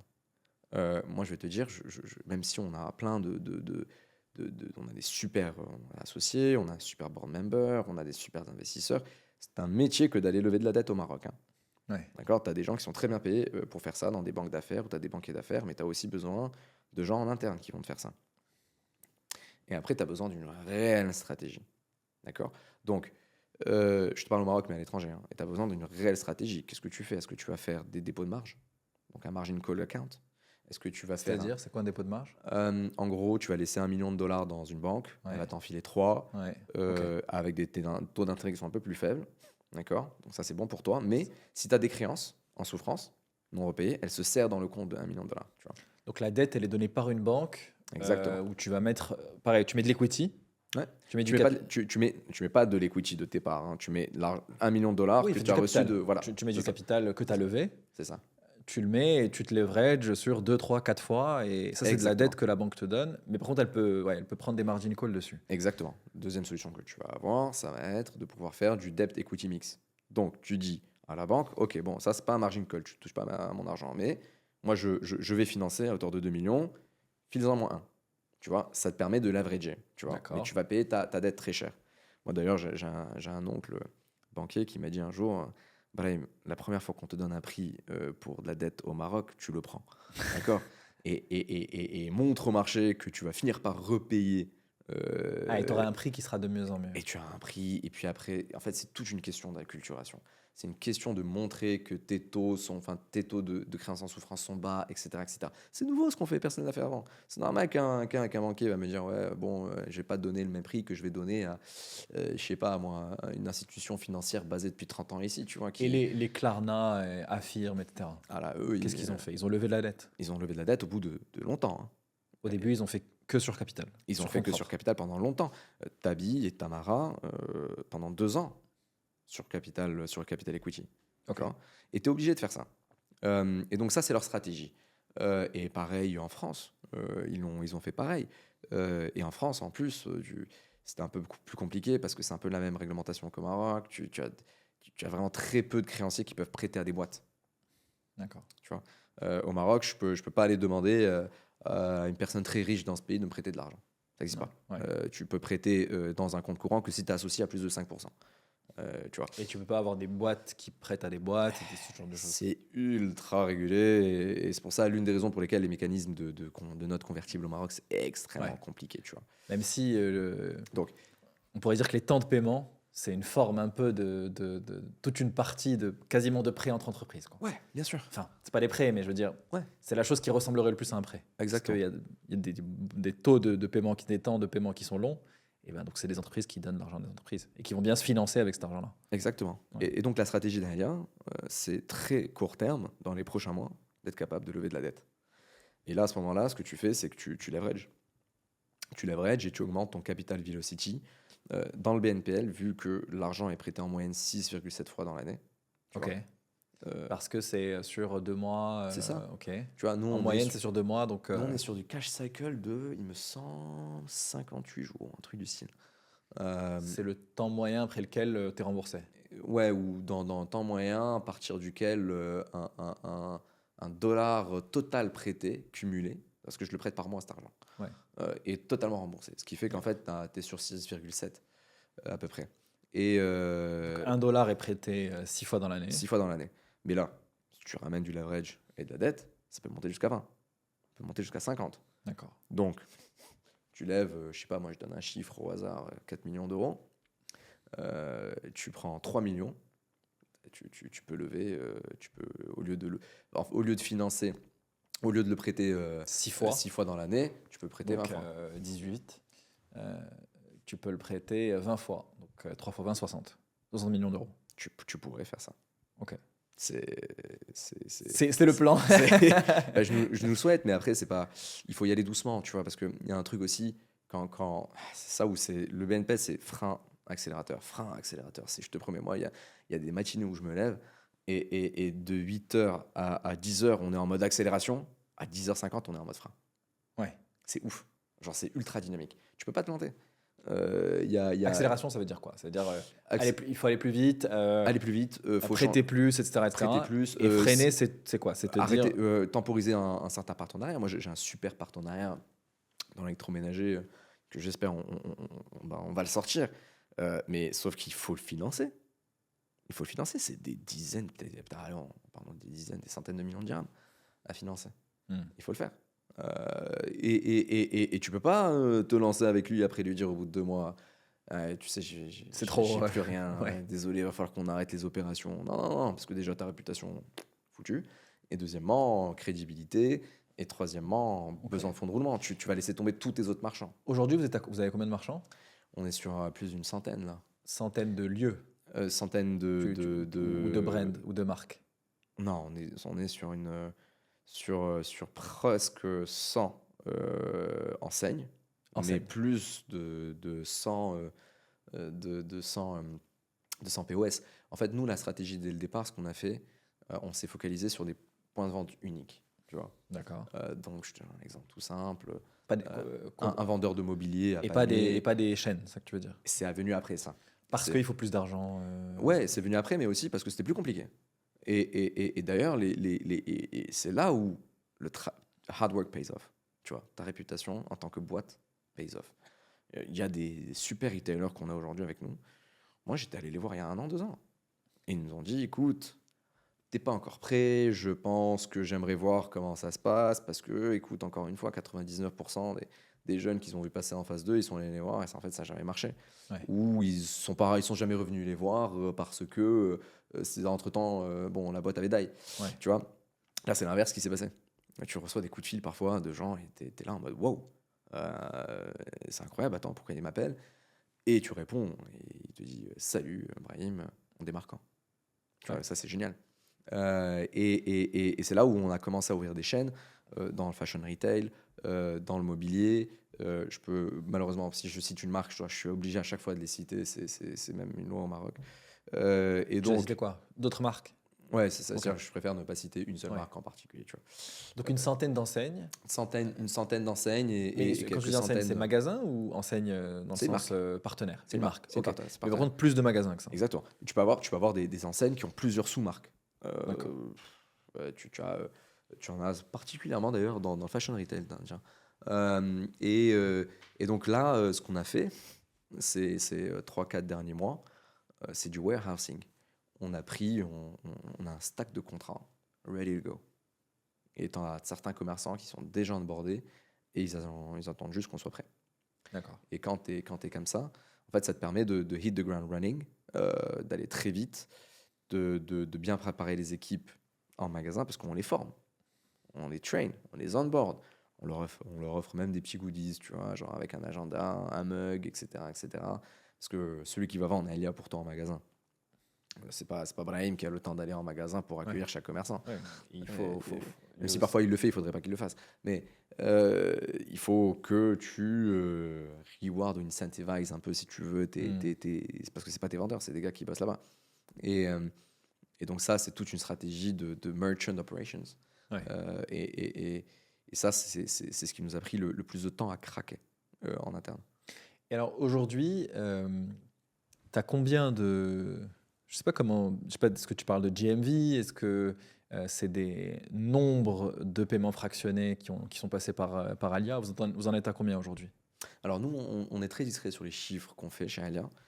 C'est pas par peur ni quoi que ce soit. En général, on essaie de garder le plus pour nous. J'ai un autre associé qui me dit le moins tu dis, le mieux c'est. Je vais te donner quelques chiffres. On a fait en 2025, en fait, je pourrais calculer que on est sur à peu près 1,2 annualized recurring revenue. D'accord. 1,2 millions de dollars. millions de dollars Annualized. Recurring donc revenue. ARR, revenue. En 2025. Ok. Là, ce chiffre, depuis 2026, a explosé. Donc, on est sur du 470% de croissance par mois. Mais là, tu parles de revenus, tu parles pas de GMV. Tu Non, parles pas de non, volume. oui, mais c'est pareil. Parce que regarde, si moi je prends 5% sur chaque transaction.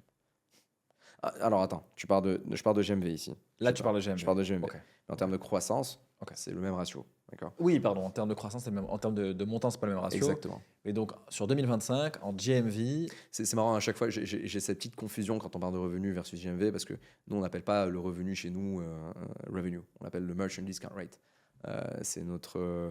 C'est vraiment la commission qu'on prend, et après D'accord. notre contribution margin. c'est différent. C'est comme une banque, tu vas pas lui dire ton revenu. C'est pas le revenu, C'est c'est ce que tu le vas dire, PNB. PNB, Ouais. tu vois. Ouais. Donc, et même quand Donc, ce que tu appelles revenue, toi, en interne, c'est une GMV. c'est ça, c'est une GMV. Et ensuite, tu as votre fee Exactement. et en dessous, tu as la contribution margin. Exactement, c'est ce que tu prends. D'accord. En gros, c'est ce qui te reste après cette commission.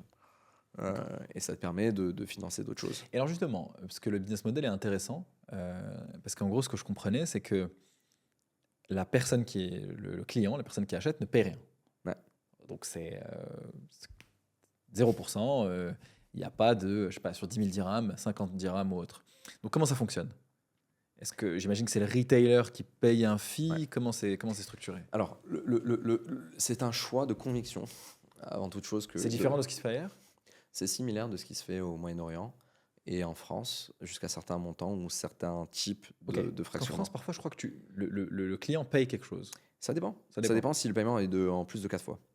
D'accord. Ça dépend si le marchand a envie de partager. Mais nous, on a décidé par pure conviction, parce qu'on est quand même marocain, on connaît notre marché, on se dit, en fait, on croit vraiment dans le sans frais et sans intérêt.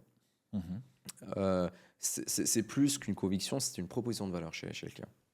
D'ailleurs, l'une des choses avec laquelle on a eu le plus de difficultés à communiquer et à convaincre chez les utilisateurs, c'était vraiment sans frais, sans intérêt. Moi, je me rappelle quand j'allais encore en magasin pour vendre un lien, j'y vais encore, mais à l'époque, j'y allais beaucoup.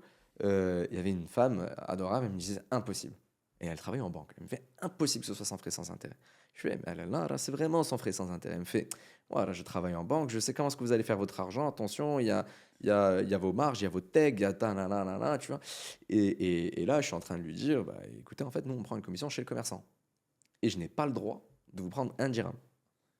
Et c'est là où, en fait, elle a fait son achat avec Alia, elle était très contente, etc. Elle est revenue une deuxième fois. Et la proposition de valeur, en fait, elle est orientée, donc, comme je t'ai dit, chez le consommateur qui va lisser ses paiements. Mais pour le commerçant, elle est trichotomique, cette proposition de valeur. Premièrement, c'est l'augmentation des taux de conversion. Pourquoi est-ce qu'un commerçant va payer une commission chez moi? C'est parce que quelqu'un qui rentre en magasin a beaucoup plus de chances de passer à la caisse, sur 30% de plus. Ok. Tu rentres en magasin, même si tu fais que du lèche-vitrine, ou tu t'es dit, je vais acheter un truc, mais tu ne trouves pas peut-être ton produit. Peut-être qu'en fait, tu as trouvé un autre produit, mais il est un peu plus cher. Tu vois? Et ben en fait, tu as plus de chances de passer à la caisse. Tu vas pas te dire, je vais rentrer je vais ramasser un peu des sous pour revenir dans un mois. Ouais. Deuxièmement, tu augmentes tes paniers moyens. De deux manières. Soit tu prends cette table. J'aime bien prendre l'exemple des tables ou des objets que j'ai à côté de moi, parce que c'est du concret, le BNPL. Tu vas rajouter des chaises avec. Tu vois. Et la chaise, peut-être qu'elle coûte 200 dirhams, donc tu en prends 4, tu en as pour 800 balles, c'est pas mal, tu vois. Mais en fait, tu viens juste de rajouter dans ce que tu dois payer aujourd'hui 200 dirhams. Donc tu as 4 chaises. Ouais. Déjà. Un autre exemple, tu as cette table qui coûte 10 000 dirhams, ou disons 5 000, et tu as cette table qui fait 7 000 dirhams. Et en fait, la table à 7 000 dirhams, elle est vraiment cool, tu vois. Bah, tu peux upseller. Et je vais donner quelques chiffres. Alors là, j'avais demandé à mes équipes de refaire les calculs. Et je les ai refaits moi-même parce que j'y croyais pas. En fashion retail, 168% d'augmentation de panier moyen. Mais comment c'est calculé? Parce que Très bonne question. qu'est-ce que tu regardes? Tu te bases sur... Alors, quand un commerçant s'inscrit chez toi, Ouais. on ne prend pas n'importe qui, on leur fait passer un KYC, ce qu'on appelle un KYB. Il nous donne le nombre de ses transactions, ses chiffres d'affaires, etc. etc. Et après, on lui demande son panier moyen, on le recalcule, on le backtest derrière, tu vois. Mhm. Si tu me dis que ton panier moyen est à 6 000 dirhams et quand je le calcule, parce que je divise ton nombre de ton chiffre d'affaires par le nombre de transactions et je tombe sur 3 000, c'est qu'il y a une coquille quelque part, tu vois. Donc on enquête vraiment sur nos partenaires marchands. C'est comme ça qu'on on évite des bêtises, tu vois. On évite de faire des erreurs. Et donc à partir de là, tu vas voir que chez un partenaire chez nous, le panier moyen était à 800 dirhams. Tu vois, dans une certaine enseigne qu'il avait. On a fait 160% continu, 3 mois d'affilée de panier moyen. Donc en fait, les gens n'achetaient pas à 800 dirhams, ils achetaient à presque 2000 dirhams. Ok. Donc vous avez regardé sur les paniers de Alia C'est ça. la croissance. L'impact. Et en fait, c'est de la valeur ajoutée énorme. C'est comme ça que tu le calcules. Tu as autre chose, tu as les salles de sport. Les salles de sport, en fait, ton abonnement, je te parle pas des salles de sport qui sont premium à 6 000 dirhams, mais tu as des salles de sport à 3 000 balles. Le gars, il va te rajouter quelques cours de coaching, tu vois. Euh, et en moyenne, on est sur des augmentations de panier moyen de 70%. Ce qui, dans le monde du BNPL, faut le dire, n'est pas encore à là où on devrait être. C'est combien le benchmark? Tu es sur du 100%. 100% d'augmentation de panier moyen. Ouais, tu doubles. Et le fee que payent les retailers, il est de combien à peu près? Alors, ça va varier de plusieurs choses. Je vais te donner les 3 variables qui rentrent en jeu. Ton industrie. Tu vois. L'acteur dans l'assurance auto ne paye pas la même chose que l'acteur dans les cours de soutien scolaire ou l'acteur dans le mobilier. Très clair. Parce qu'aujourd'hui, on a la compréhension, on connaît bien notre marché, on sait ce qui se passe, etc. etc. Et c'est pour ça qu'on faisait des KYC au début. Enfin, on a commencé à faire nos KYC, nos KYB dès le début avec nos commerçants. Deuxièmement, tu vas avoir, est-ce que le client final a décidé de payer en 2, 3 ou 4 fois? Le paiement du 2 est différent pour le commerçant du paiement en 3, la commission. Parce que déjà, c'est peut-être le même coût de fee processing, mais c'est pas le même coût de la dette. C'est pas le même risque. C'est pas le même coût du risque. Parce que le coût de la dette, parce que moi, je prête cet argent. Mais si je le prête sur 30 jours, c'est pas la même chose que si je le prêtais sur 90 jours. Les termes sont plus longs. Et le coût d'opportunité est plus long. Et le coût du risque aussi augmente. Prêter de l'argent, si tu me prêtes de l'argent sur 30 jours, c'est pas la même chose que si tu me le prêtais sur 30 ans. Ouais. Bien d'accord. Plein de choses peuvent se passer sur les 30 prochaines années. Et donc ça rentre en jeu. Donc ça va varier. Et puis troisièmement, ce qui va impacter, c'est tes volumes de vente.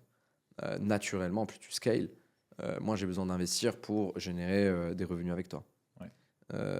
Et c'est à l'avantage aussi de grandes chaînes, mais parfois à leur désavantage, dans certains cas de scénario. Et donc, ça va varier entre 4 et 6% hors taxe. Et après, il y a des frais fixes. Et on a décidé, et ça c'était une grosse conviction, ça a été le sujet de grandes conversations. Même si on peut le faire, on pourrait le faire, pas de problème niveau autorisation sur ce sujet, mais on ne charge pas de frais de pénalité de retard de paiement.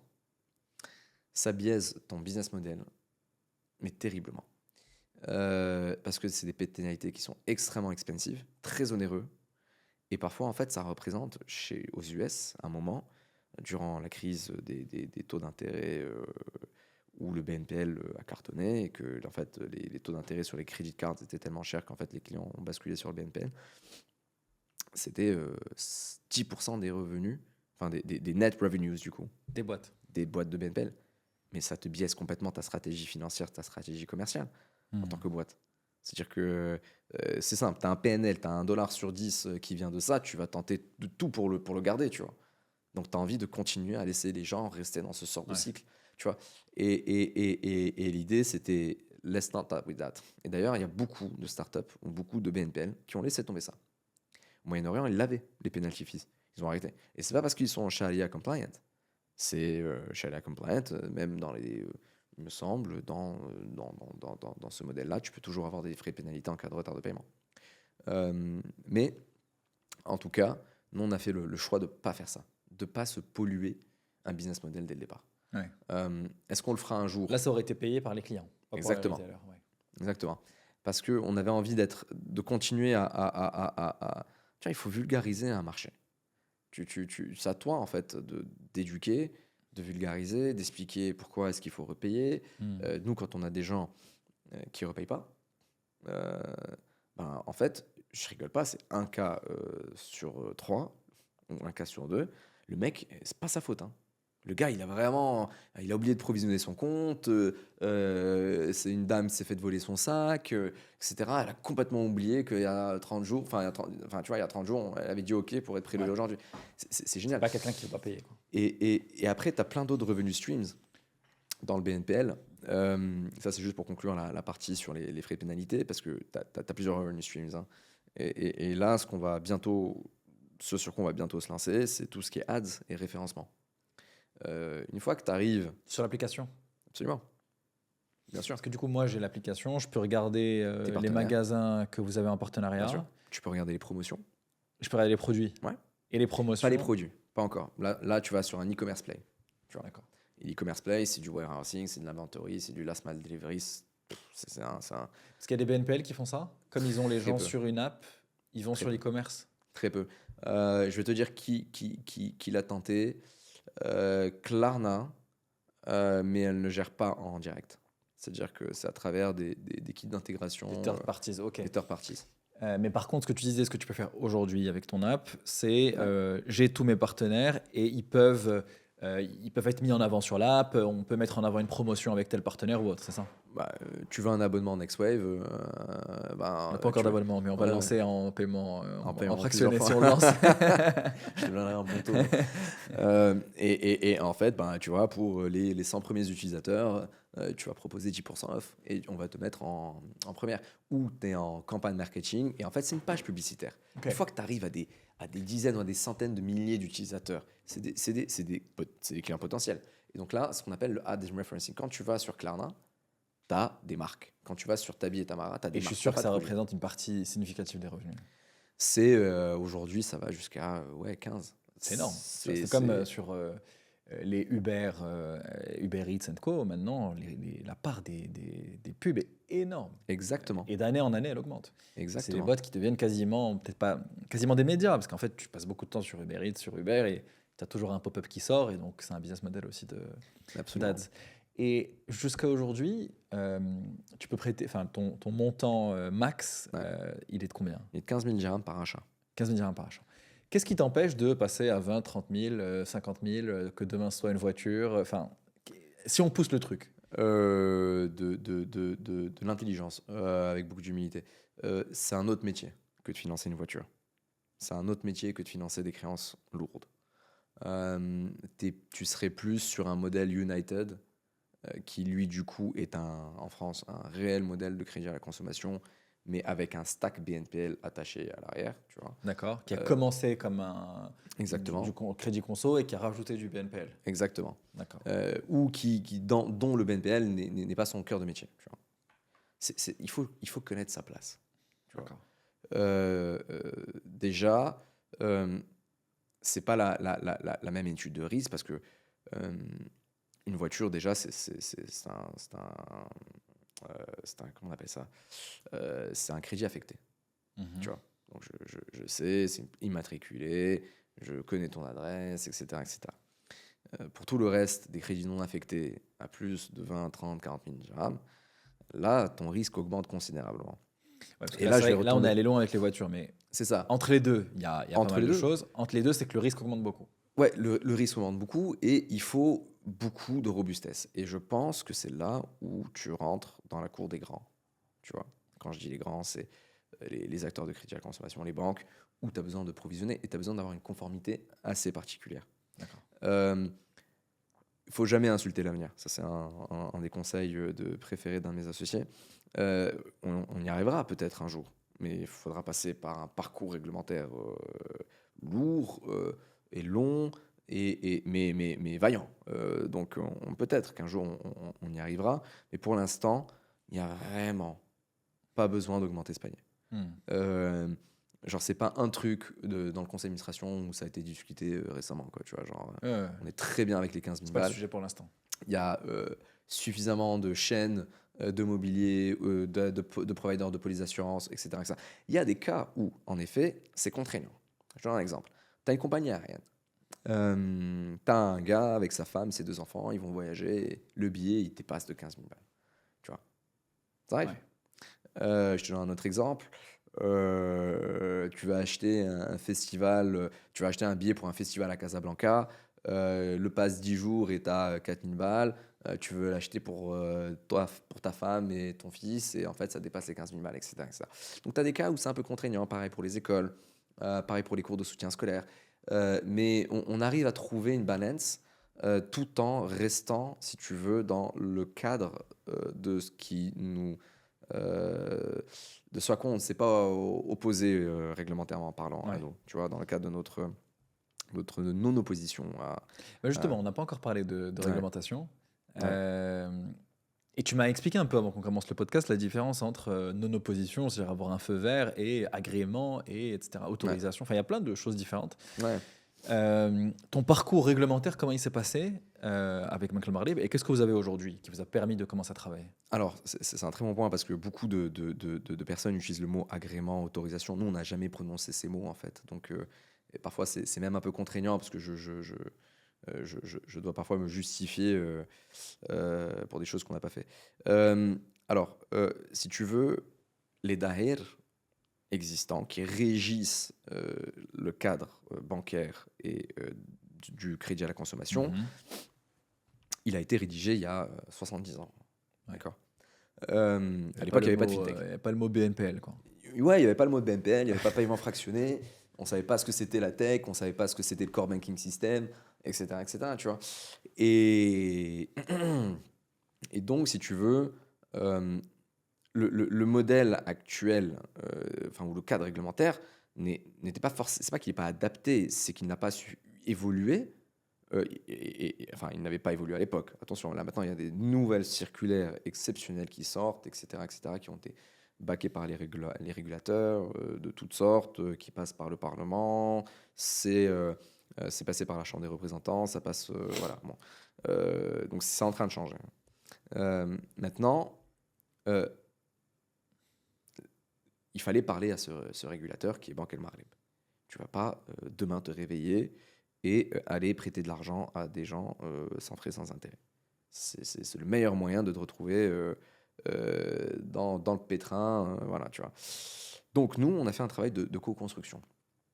Et, donc, si tu veux, une des choses à savoir, c'est que Banque El Maghreb et les personnes qui y travaillent, c'est des gens exceptionnels. C'est les hauts fonctionnaires parmi les plus humbles, mais aussi les plus sérieux. Et attention, hein, les plus connaisseurs de ce qui se passe à l'étranger. Ouais. Moi, je suis tombé sur des gens à Banque El Maghreb qui m'apprenaient des trucs sur BNPL. Hein. Genre, ils me disaient, mais bien sûr, on a regardé ça en Égypte, on a parlé à nos amis saoudiens, on a posé plein de questions, etc., etc. Voilà comment ils le font. Voilà. Et en fait, déjà, la première des choses, c'était de venir avec une attitude, une bonne attitude. Tu vois. Le problème de l'entrepreneur marocain, c'est qu'il arrive et il pense que tout lui est dû. Hmm. Tu vois. Non, non, on n'a pas fait ça du tout. On a fait un exercice de construction, on est arrivé, on a dit, ok, bon, on a envie de faire ça, voilà ce qu'on a. On a besoin de votre aide pour le sortir. Et ils savaient qu'un jour, il y avait quelqu'un... En fait, eux, ils étaient étonnés Que personne ne vienne leur parler ne viennent leur ça. parler de BNPL. Et ça peut se comprendre parce que c'est un peu dommage parce que quand tu entends certaines personnes dire ouais, les régulateurs au Maroc sont pas... Non, non, non. En fait, c'est juste qu'il n'y a pas de sérieux derrière le projet. Hmm. Tu vois. C'est juste qu'il n'y a pas vraiment d'envie de le faire. Dès qu'ils voient, ah non, c'est trop dur, ça y est, je laisse Ouais. tomber. Bah non, en fait, rien n'est donné aux gens qui se lèvent à je sais pas quelle heure. Tu vois. Donc, nous, ce qu'on a fait, c'est un exercice de co-construction. On leur a montré voilà, la tech, voici l'équipe avant tout. C'est l'équipe. Hein. Encore une fois, ce concept d'honorabilité, ce concept de crédibilité, de notoriété, aussi de sérieux. Et puis après, on a fait un travail qui allait vraiment dans la granularité des études de loi et de textes de loi. D'accord. On a fait jouer 3 lois. On a pris un cabinet. Hein. On a pris un cabinet spécialisé dans le droit bancaire. Parce qu'il faut monter un dossier et expliquer pourquoi, Bien sûr. Et- pourquoi dans le cadre de la loi vous pouvez faire ça. Et pas pourquoi dans le cadre de la loi, parce que en fait, il fallait venir avec un angle en mode on pense que nous n'enfreindrions pas les dahir et les textes de loi actuels si on le faisait comme ça. si on faisait comme ça. Et c'est bien évidemment toujours à eux de juger si c'est OK ou pas. Nous, on ne savait pas. Encore une fois, c'est ça peut-être qui explique que Ali a eu beaucoup de chance, parce que je ne savais pas, moi, que si on allait nous dire oui, OK. Tu vois, ou si on allait dire on ne s'oppose pas. Je ne savais pas, j'avais aucune idée. Il fallait attendre. Donc, Ça a pris combien de temps, ce process-là? quelques mois, mais ça a été rapide. Après aussi, il fallait que quand on a eu plusieurs compléments de dossier, mais c'est ça aussi être un entrepreneur qui en veut. Les gars, ils te donnent, tu dois aller chercher un complément de dossier à 16h au bas de leur bureau. le lendemain à 9h, tu es de retour avec le complément de dossier. C'est pas la semaine prochaine, tu as fait un petit Ouais. voyage à Paris, tu as fait Malaga, je sais pas Ouais. quoi avec tes potes. Non, non, non, non, tu es là. Direct. Ouais. Tu vois. À chaque fois qu'il y a un sujet, tu réponds. Et tu réponds de manière transparente, honnête et direct en fait, et précise. Et au bout d'un moment, bah, une fois, deux fois, trois fois, bah, Ouais, ça, la ils sont, confiance se crée. ils sont habitués. Ils sont habitués, ils voient que voilà. Et c'est pour ça que, tu vois, quand les gens parlent d'autorisation, d'agrément, moi, ça m'agace, parce qu'on n'a pas d'agrément. De toute façon, il n'y a pas d'agrément de Donc BNPL au le Maroc. retour, c'était quoi? C'était non-opposition, tu disais? C'est ça, c'est non-opposition dans le cadre du modèle actuel Bien présenté, défini. défini. Si un jour tu changes un truc, il faut que tu me le dises. Tu vois. Et à ce moment-là, je te dirais non. Tu vois. Donc, si dans le cas, si par exemple demain je décide de faire du 20 000 dirhams en 6 fois, c'est dead. Tu vois. Si demain, et c'est pour ça qu'on a jusqu'à 15 000, si demain je décide de faire 12 000, tu vois, j'ai juste besoin d'informer. C'est-à-dire? J'ai juste besoin d'informer si j'ai limité mes achats à 12 000 au lieu Ah, de si les tu faire à les, 15 000. si tu les Si je les baisse. diminues. Ok. Ça reste dans le cadre de mon truc, mais il faut que mais, j'informe. mais tu informes que tu as fait un changement dans ton C'est modèle. ça. Et en fait, tu vois, c'est le cadre réglementaire, il faut juste être sérieux avec eux. C'est tout ce qu'ils demandent. Et que tu n'ouvres. Et après aussi, tu donnes une sorte de garantie intellectuelle où tu dis, je vais pas ouvrir les vannes, je vais pas surendetter les gens. Euh, on a plus de 90% de repayment rates avec un net charge of loss de peut-être aller 0,4%. C'est rien du tout. Donc en fait, on n'a pas endetté les gens. On leur a aidé à se procurer des produits de manière plus flexible. Ouais. Et sans casse, sans scandale, sans quoi que ce soit. Donc, enfin, je touche du bois, mais si tu veux, on approche chaque pilier de croissance, chaque nouveau vertical, chaque nouvel événement dans la vie d'un Hélien avec tellement de précautions. Parce que on est là en mode, ben, en fait, tu sais ce que j'aime dire souvent? Ça, c'est ma phrase favorite avec les investisseurs. Quand on me demande la concurrence, t'as peur? Moi, je dis, mais j'ai pas peur qu'un concurrent rentre et réussisse sur le marché. Moi, j'ai peur qu'un concurrent rentre et se plante sur le marché. C'est ma phobie. J'en ai peur. J'ai peur qu'un gars arrive, etc., etc., et que pour rattraper le retard qu'il aura avec Alia, va ouvrir les vannes, et boum, allez hop. Ouais, parce qu'en termes d'image pour le BNPL en général sur Bah le oui. marché, c'est un problème. Eh ben oui. Donc voilà. C'est tout ce que je peux te dire sur l'aspect réglementaire. Ouais. Parce que, Tu as commencé à parler un peu d'entrepreneuriat au Maroc. Ouais. J'imagine que tu as rencontré plein d'entrepreneurs, Ouais. que tu es dans l'écosystème depuis quelques années. Ouais. Comment tu l'as vu évoluer? Qu'est-ce que tu en penses aujourd'hui? Où est-ce qu'on en est? Comment tu as vu les choses un petit peu évoluer?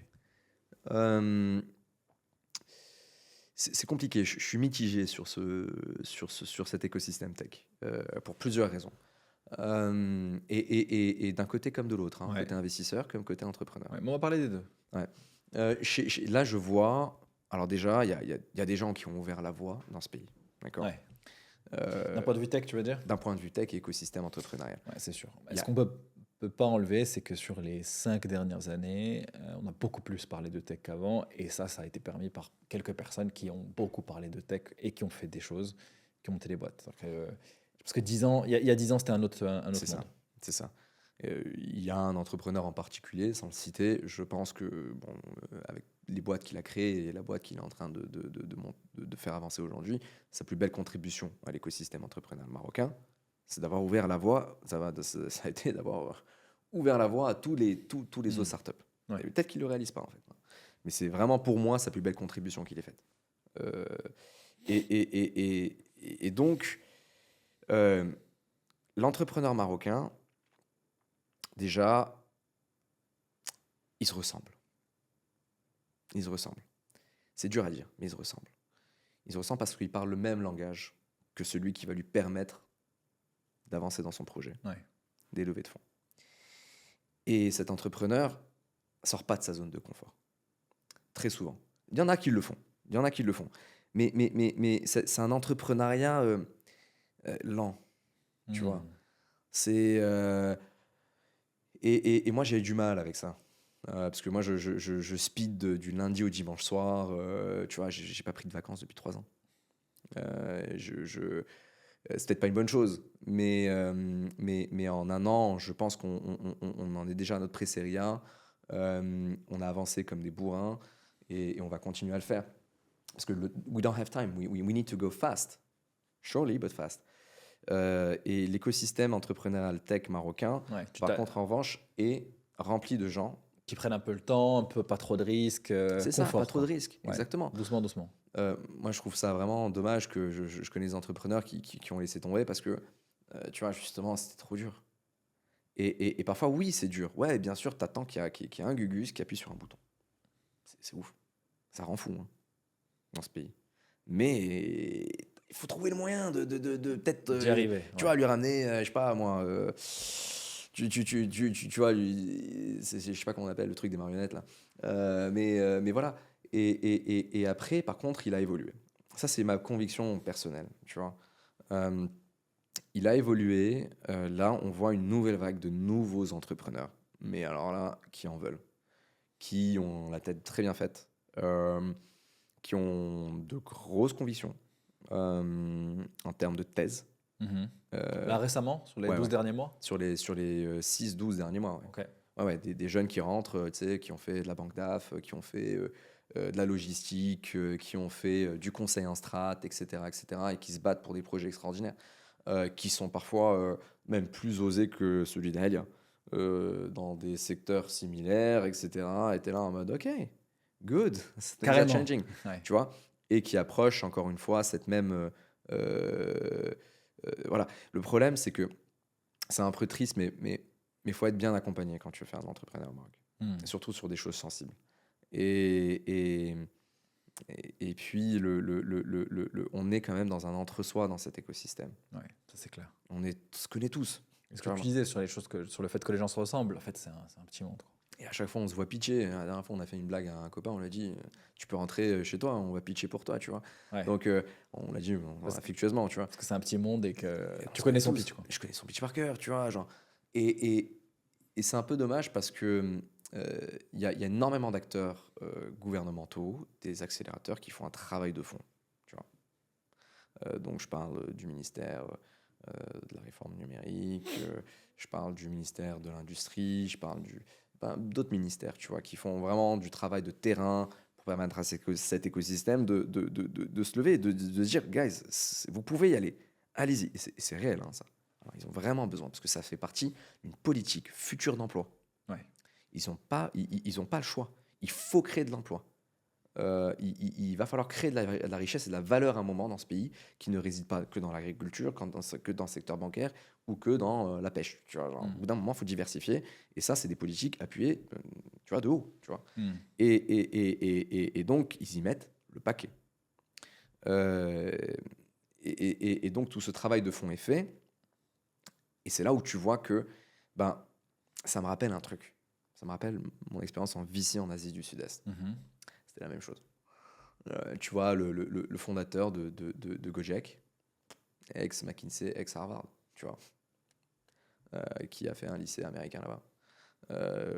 Pareil pour Grab, d'ailleurs. Ils étaient tous les deux à Harvard ensemble. Hein. Ouais. D'ailleurs, ils sont rentrés en Asie du Sud-Est, ils se sont fightés.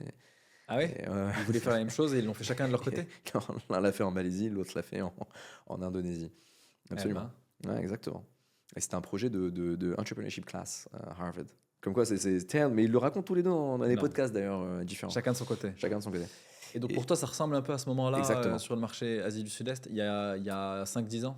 Exactement, parce que, encore une fois, les grands décideurs qui vont faire des partenaires avec toi vont faire affaire avec des gens qu'ils connaissent.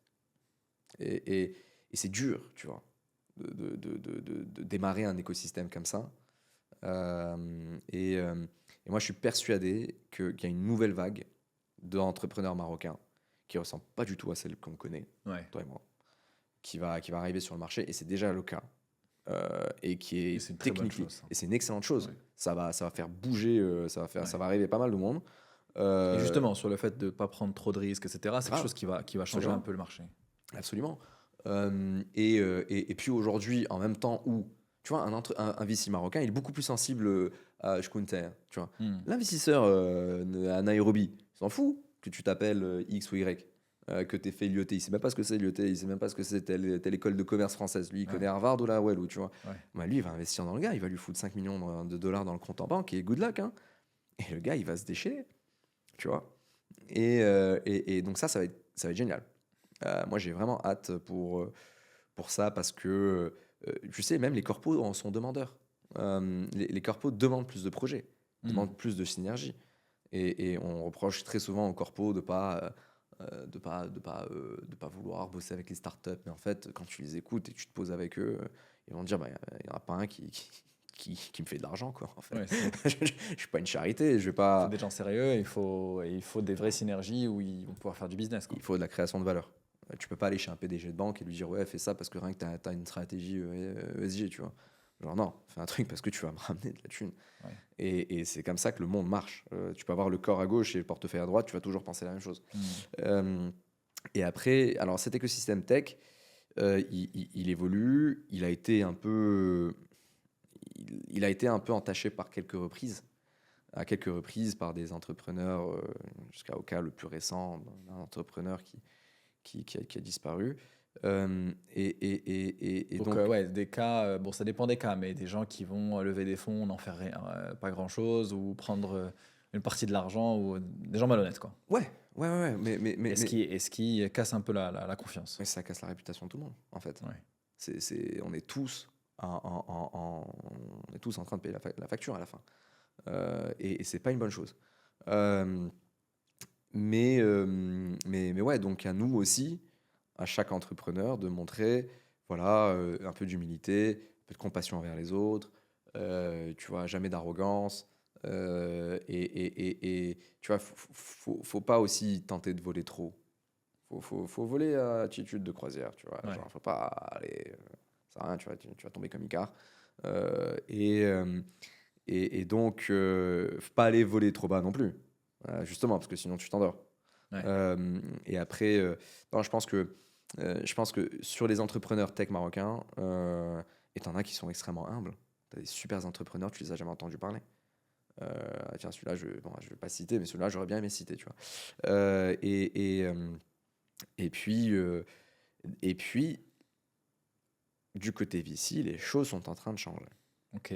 Et là, tu as des fonds qui se sont très, très, très, très bien professionnalisés, mais en général, tu vois, c'est des fonds qui sont attachés à des grandes institutions, tu vois, où tu as une équipe d'investisseurs, tu vois, bon, c'est des gars du private equity, Hmm. et qui, malgré eux, ou parce qu'ils ont envie, ils font du VC. Bon, là, c'est des professionnels de l'investissement. Parce que faire un deal, c'est un métier. Hein. Les pires VC, c'est les consultants en strat, hein, parce qu'ils passent trop de temps à faire des slides et ils rentrent pas suffisamment dans le deal. Et faire un deal, c'est quelque chose. Ouais. C'est savoir rédiger une term sheet, savoir parler à des avocats d'affaires. Savoir faire avancer aussi le sujet pour que ça se fasse. Faire bouger. Ouais, faire bouger les choses. Exactement. Pricer un truc, tu vois. Et donc là, c'est en train de changer. Prendre du risque aussi. Ouais, mais prendre du risque, oui et non, parce que je vais te dire aussi une chose, tu vois, moi, mes investisseurs ont pris beaucoup de risques, mais ça dépend comment est-ce que tu le dérisques, tu vois. Tu peux prendre le risque dans un truc, mais tu négocies tes term sheets, tu vois, Ouais. genre, tout, comme je t'ai dit tout à l'heure. Le risque, ça se price. Hmm. Le risque, ça se price. Tu peux avoir le truc le plus risqué sur Terre, tu as toujours un prix qui va être associé à ça. Donc, et là, donc, je vois aussi beaucoup plus d'investisseurs étrangers qui sont en train de regarder le Maroc. Tu as les Égyptiens, ils sont fans, parce que c'est ça. Pour eux, pour eux, c'est comme un mini Égypte, tu vois, genre 4, 5, 6 fois plus, enfin 4, 5, 6 fois moins de population, un peu les mêmes habitudes consommateurs, beaucoup de consommation, etc., beaucoup de logistique et tout ça. T'as les Saoudiens et les Émiratis, ils pensent que le marché marocain est encore petit, qu'il n'est pas assez profond, mais they pay attention. Ils regardent les startups là, qui sont en train dont la valo est en train d'augmenter, qui sont en train de capter des parts de marché énormes, etc. Parce que les gars, je me rappelle, un investisseur, je lui ai dit, ouais, nous, on a une part de marché de 5 milliards, enfin, on a une taille de marché de 5 milliards de dollars au Maroc, et il m'a dit, je ne veux pas citer quelle startup, il m'a fait ça, c'est le revenu annuel de tel BNPL au Moyen-Orient, tu vois. et, donc, et tu vois, moi, ça m'a fait rire, mais en même temps, j'étais, ouais, mais bon, enfin, tout est relatif, tu vois, Ouais. genre, c'est pas le même pays, et puis après, Et nous, c'est on déjà a, énorme. et nous, et ouais, on a un play régional hein, à un Ouais. moment à faire. Donc, les VC sont en train d'évoluer, mais c'est pas encore là, on n'y est pas encore. Et en fait, le VC marocain, lui, il porte beaucoup plus d'attention à qui tu es. Donc, vraiment, qui tu es. Est-ce que tu as un bon réseau? Et c'est pas une mauvaise chose. Hein, parce qu'on sait qu'au Maroc, ton réseau, ça fait tout. Tu vois, ça te permet de débloquer des choses, ça te permet de débloquer une situation, ça te permet de mieux recruter, ça te permet de réduire tes coûts parfois même, en fait. Et donc, c'est pas une mauvaise chose. Et après, ils vont pay less attention to unit economics. Et puis voilà. Moi, j'ai plein d'autres anecdotes sur certains VCs qui nous ont dit sur le deck, tu vois, il y a 1 an, 2 ans. Mais encore une fois, il ne faut jamais insulter l'avenir parce que beaucoup d'entre eux vont revenir chez Alien dans les prochains tours d'investissement, tu vois. Ouais. Et c'est à toi de démontrer par la suite qu'en fait, tu as des bons taux de repaiement. Que tu avances. Que tu avances, que tu as su délivrer, que tu exécutes, etc. etc. Un VC n'a pas obligation de te donner son argent. Ouais. C'est déjà, s'il t'aime bien, c'est rule number one, tu vois. Ah, mais je suis d'accord, il faut sortir de ce truc de les choses me sont dues, ce entitlement. Exactement. Ça, déjà. Ouais. Exactement. J'ai une ou deux questions avant de finir. Tu disais que tu es bien accompagné, mais solo founder. Est-ce que ça a été une difficulté pour toi? Bon, en l'occurrence, tu as réussi à lever des fonds, ça, c'était pas du tout un problème. Et il y a des solo founders qui arrivent à lever, surtout lorsqu'ils arrivent à s'entourer. Donc, je pense que ça, c'était pas tant un problème que ça. Mais toi, dans l'exécution, dans le quotidien, dans le day-to-day, est-ce que c'était une difficulté? Ouais. Je pense que si j'avais à refaire, j'aurais aimé avoir un cofondateur. Ok. J'aurais aimé. Maintenant, c'est un peu trop tard parce que maintenant, on est au stade où on recrute des CFO, des COO. On a déjà un CTO, on a déjà des équipes seniors en BizOps et commercial et qui ont accès à des ESOP. Hein, donc, c'est-à-dire qu'ils sont intéressés dans la boîte. Mais j'aurais aimé, ça m'aurait beaucoup soulagé. Ça aurait fait que j'aurais pu me prendre des petites vacances, tiens, tu vois, chose que j'ai pas fait depuis 3 ans. Mais in fine, je pense que ça m'a. En fait, tu es tout seul. Et donc, personne ne va rien faire d'autre. Personne d'autre va faire quelque chose pour toi. Ouais. Donc, c'est là où tu es all in or nothing. Tu vois. Et donc, je pense que là, aujourd'hui, ce qui m'a le plus. Tu vois, c'est sur des trucs. Par exemple, il y a un terme qu'un des investisseurs mentionne, je vais le citer, tu vois, c'est Ilan. Il me dit, il faut vraiment. Il me disait ça il y a quelques mois, c'est ce qui a déclenché une stratégie de recrutement très lourde, hein, financée d'ailleurs. Si tu peux pas être au four et au moulin. Tu peux pas être au four et au moulin. Même si tu es à fond, tu peux pas tout faire. Même si tu kiffes, tu vois. Même si tu kiffes. Et même si tu aimes déléguer. C'est-à-dire que moi, j'adore déléguer. Hein, c'est mon dada. Mais tu peux pas être au four et au moulin. Tu prends du retard sur certaines choses parfois. Parce que tu dois gérer d'autres.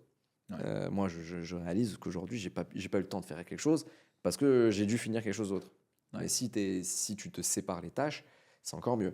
Mais graduellement, tu arrives à construire une organisation et recruter. Exactement. Pour que ce soit OK. Et il faut recruter des gens de confiance. Il faut recruter des gens. Faut bien. J'ai appris, tu vois. Et après, tu apprends à faire des erreurs en recrutement. Pour moi, le recrutement, ça a été ma bête noire pendant longtemps. C'était difficile. Parce que tu arrives avec une éthique de travail et en plus des expériences de travail dans des boîtes où tu as une éthique. Tu vois, genre moi, quand j'étais en conseil, jamais j'ai eu un manager venir me voir pour me dire est-ce que tu as fini cette tâche. C'est soit elle était finie, soit elle était finie, tu vois. Ouais. Mais là, tu vois, genre, tu dois double-check. Et après, tu fais des erreurs et parce que tu n'as pas assez dig dans l'historique d'employment de quelqu'un. Tu réalises qu'en fait, cette personne n'a pas vraiment bossé là-bas. Tu réalises que cette personne n'a pas... Tu vois, c'est marrant et tu apprends de tes erreurs parce qu'en même temps, c'est un peu ce que nous disent nos parents, tu vois, tous les jours. Et tu vas apprendre à ça. Tu apprends et... Tu apprends, ramasse-toi, tu vois. Donc, il y a plein... Et en fait, c'est ça le truc, c'est que être solo founder, ça te multiplie le nombre de fois où tu peux te planter, mais ça te multiplie d'une magnitude beaucoup plus grande le nombre de fois où tu vas l'anticiper. Parce qu'une fine, tu as appris beaucoup plus vite, et donc là, tu vois les choses venir. Donc c'est assez marrant. Comment tu vois la boîte dans 5 ans, on va dire? Alors, je vais te répondre en 2 points. Déjà, toujours là. Ça, c'est clairement l'objectif primaire. Non, plus sérieusement. Déjà, il faut créer, et mon ambition, c'est de créer un acteur leader du paiement fractionné de confiance chez les partenaires commerçants et marocains. Il faut que chaque utilisateur de Dakhla à Oujda, à Tanger, etc., qu'ils aient accès à Elia, en fait. Tu vois, que chaque commerçant, peu importe où il soit, il ait accès à Elia in-store et online. Tu vois. Je pense que ça, donc, c'est pas simplement une question de couverture territoriale, de réseau, de trucs. C'est vraiment s'imposer comme le leader. Voilà, guys, on a... And we've paved the way, tu vois. J'espère qu'il y en a d'autres qui vont se lancer, tu vois.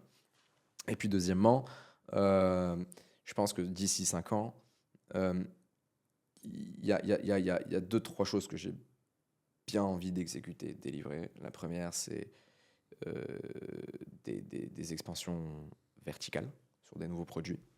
Il y en a un qu'on va tester dans pas longtemps, on va voir ce que ça donne. Je suis très, ça paraît très prometteur pour les premiers tests qu'on a fait, mais on va voir ce que ça donne. C'est très en complément avec le BNPL. Et puis deuxièmement, c'est en test. C'est en test, ouais. Tu peux en parler ou on préfère pas, mais c'est toujours dans le paiement et ça permet de profondément améliorer ta capacité d'endettement et aussi de multiplier de multiplier par les facteurs de X les taux de conversion à la caisse. C'est énorme. Okay. On pourra en reparler une autre fois, mais et puis deuxièmement, encore une fois, le deuxième sous-point, ça va être l'expansion régionale. On partage des choses avec l'Afrique de l'Ouest, qui a hérité les mêmes strates que nous en termes d'infrastructure, et ça se voit sur les habitudes consommateurs et les infrastructures bancaires et monétiques. Ouais. Et l'Afrique de l'Ouest, il se trouve que c'est une banque centrale qui régit 8 pays. Et donc, en plus, en tant que Marocain, société marocaine qui vient du Maroc, c'est les next steps naturels. C'est le plus naturel. C'est naturel. On est hyper apprécié là-bas. On est de confiance. Donc ça, c'est déjà des conversations qu'on démarre à avoir, d'ailleurs. Okay. Tu sais, une expansion dans un autre pays, ça prend du temps. C'est des conversations qui durent 5 ans. Ouais. On les a déjà démarrées. Et après, donc, au-delà de devenir un acteur régional, ça va être peut-être de commencer aussi à avoir une croissance qui n'est pas forcément organique, mais qui est aussi externe. C'est là où tu tombes dans le fait d'acheter des boîtes et peut-être de découvrir de nouveaux types de cadres réglementaires qui pourraient te permettre de te libérer de certaines choses. Dans 5 ans, tu vois, mon objectif, ce que j'aimerais beaucoup, c'est qu'on soit au point où on peut émettre des bons de trésor. Mais ça, qui peut émettre des bons de trésor au Maroc? C'est les meilleures boîtes marocaines. Tu vois, celles qui sont AAA grade. C'est-à-dire que t'es tellement bon qu'en fait, même la banque, elle aurait aimé t'avoir, tu vois. Genre, et en fait, tu lui dis non, je suis trop bon, moi. Enfin, je suis trop safe. Je suis trop safe, ouais. Je suis trop safe. Et en fait, c'est ça le truc. Et une fois que tu arrives à ce stade-là, the world is your oyster, mais avant tout, c'est de faire rayonner le Maroc. C'est de faire rayonner un type d'entrepreneuriat complètement différent. Un mindset différent. D'ailleurs, tu commences à avoir des écoles ou j'ai pas envie d'appeler ça des clans, mais des écoles de pensée dans la tech marocaine. Tu vois, c'est en train d'émerger. T'as un tel, et t'as des boîtes qui rayottent, qui réseautent autour de ces boîtes, etc. Ouais. Et nous, on fait pareil. On est en train de développer un écosystème qui a une certaine éthique de travail, qui a des convictions, et on a envie d'embarquer des gens avec nous. Et puis voilà, et quand tu parles à des investisseurs étrangers, ben, tu représentes d'une certaine manière tout un écosystème entrepreneurial marocain. Et ton pays, etc. Ouais.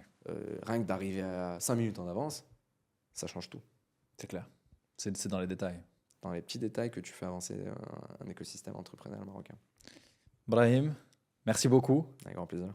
C'était un plaisir de discuter avec toi. Très intéressant. Je pense que on n'a pas couvert tous les sujets non plus, mais je pense on a quand même une bonne compréhension du secteur qui est compliqué, mais hyper intéressant. Donc, merci beaucoup. Marhaba quand tu veux pour parler de la suite. Mais merci d'avoir pris le temps. Eh ben, merci beaucoup de m'avoir reçu et j'espère qu'on aura l'occasion de couvrir le reste qu'on n'a pas pu couvrir, mais couvrir du BNPL en aussi peu de temps, c'est pas évident. Avec plaisir. Merci beaucoup d'avoir écouté cet épisode jusqu'au bout. Si vous avez aimé cet épisode, partagez-le autour de vous, abonnez-vous à la chaîne. Et comme vous le savez, on est sur YouTube, mais aussi sur Spotify et Apple Podcasts. Donc partagez Next Wave autour de vous pour nous aider à faire connaître ces podcasts.